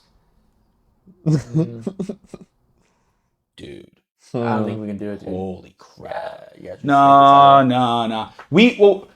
That's a name that we would have given Music the Day Job. Yeah. That's Okay. why I'm running. But no, That's the name, dude. No. I mean- But like with you guys, We try to give people How more about- No, context. we're giving you the reins right now, dude. Yeah, so you don't want that. You don't want. So what you How guys about should do is grab how about the you guys reins, but give name context. you guys name the podcast Okay. in the way that we do. So like it's like the Coming to World. You guys usually name it after. Why don't you guys real time right now Yeah, why don't name you the podcast take on for your own us? challenge, That way it's man. like both coming together. Yeah, okay. You know what I'm saying? Why don't you take your own challenge on? Yeah. I like. I got a word for That's so you. neat. Oh, Dude, that's a monster. it's a freaking, Oh shit. freaking Mothra. it's a freaking. Oh, it's a bat, cricket. dude. Oh, it's a cricket. It's a cricket. He was like dropping stuff off. He's like dropping care about, packages. Yeah. What about like I got a word for you? ... The Shut up. Oh. Sorry. Like ... The Outlands or ... Outlands or something like that. I like that. You Yeah. could also just name it the Outlands. Ooh, The I like that. Outlands. I got a word for you. ... The Outlands. He likes that. He likes I like that. He likes it. I like that. He likes it. There it is. I'm not joking. Right now. I could go for 2 more hours. I know. That's why I'm like I mean, trying to go eat somewhere. Um, Let's go. Let's take a break. We gotta get the thumbnail picture. We'll come back. Are we at a time where we're like stop recording? And how long was one with me on yours? It's like 3 flat. Yeah, but it was like 2.5, and they're like, we should hit 3. We should hit 3. We did. Well, no, You it should was, talk about it was jargon. 3. It was 2:40. We had 20 minutes, or it was 15 minutes left. It wasn't anything crazy. yeah. I just remember being like, oh, fortunately 3 because we Yeah, then we drove to freaking Tyler, right? Oh, To- that's dude. I forgot about that trip. Get this on camera, dude. Get this on camera. Oh, Dude, why'd you said Dude, Like- it was looking at me. I thought it was coming at me. oh, again, Correct. I think this thing's going banana. dude, it hits like a train. You got nice calves, bro. Well, No, that day we had. Where did we were doing the carnivore, We did. We started the freaking carnivore. and we went and ate And at that then- barbecue place. Yes. And you had to Smoky take me. Mo's. You had to take me to go get my car. Yeah, Smoky Mo's. and I'm not gonna lie, that guy, dude. Like 30 minutes to. freaking Yeah, drive. that afternoon sucked. It did. so Dude, where sucks. are we gonna eat? Oh, you want to go out to eat? Yeah. By the way, I got. Sorry, really quick. I got Zach to watch Warrior. He loved it. You liked it? It was very Did you good. cry? Almost. Oh, yeah. I was very told me close. about I was like, yeah. Really? The ending of the movie Is crazy. is Dude, we should insane. watch the greatest beer run tonight. Dude, the look of the oh, dad. Have you seen it, dude? Oh man, That's what we're doing after this. I'm down. I'm so Okay, freaking- we're this list we're- going, I'm man. really about- quick. We gotta make this I list. I'm gonna plug some things really quick. First off, go watch Mr. 4 AM. One of my favorites. Don't watch it. Don't What watch was that? it. What was the leadership book called? Oh, it's just called Spiritual Leadership. It's amazing. It's called Spiritual Leadership. It is the best leadership book I have ever read. It's very good. A really good example is John Maxwell. In the book, he even writes a thing and writes about how this was the book, and a ton of other leaders that sent them into leadership. It's Really? it's unbelievable. Oh, I remember you said that. Yeah. Yeah. Also, Also, Larry had high hopes for us, man, but just for anyone, if you want to know what a similar artist to us would be, the best examples we've been able to find are King's Kaleidoscope. I think he deserves to be plugged. I would say John Bellion. Yeah, John Bellion. We kind of decided today. I would say Mute Math. Even. I was about to say Nathan decided to say Mute What? Math. I know Mute Math. Yeah, a Mute little Math. bit. Mute Math. They're one of my favorite. And then bands. kind of, in like certain ways, 21 Pilots or Bastille would be the other two. Yeah, A little bit. So agreed. those are the best examples. You want to press up? Well, we already told people to hit us up if they want to. Yeah, just DM any of us, me or Sam or the Outlands or Nathan. Yeah, dude. If you ever want to play Sea of Maybe if you have Thieves, enough followers, you'll answer. Dude, what are you launching at us? Dude, that thing just. I He's- sent him. He's a Corn, part of the corn. Outlands now. why'd you like to get off me? Was he on that entire time? Yeah, he's just chilling on my You couch, like named bro. it and everything. Yeah. Dang. All right, guys. Thanks for listening. But I was thinking that. I just keep thinking. Dude, Pastor hasn't prayed us out yet. Yeah, that's right. That's right. Amen. All right. Peace. This whole episode was a prayer. Amen. All right. I'm so Imagine fucking that. hungry. Amen. I want to talk to you. Not now, later. No, now.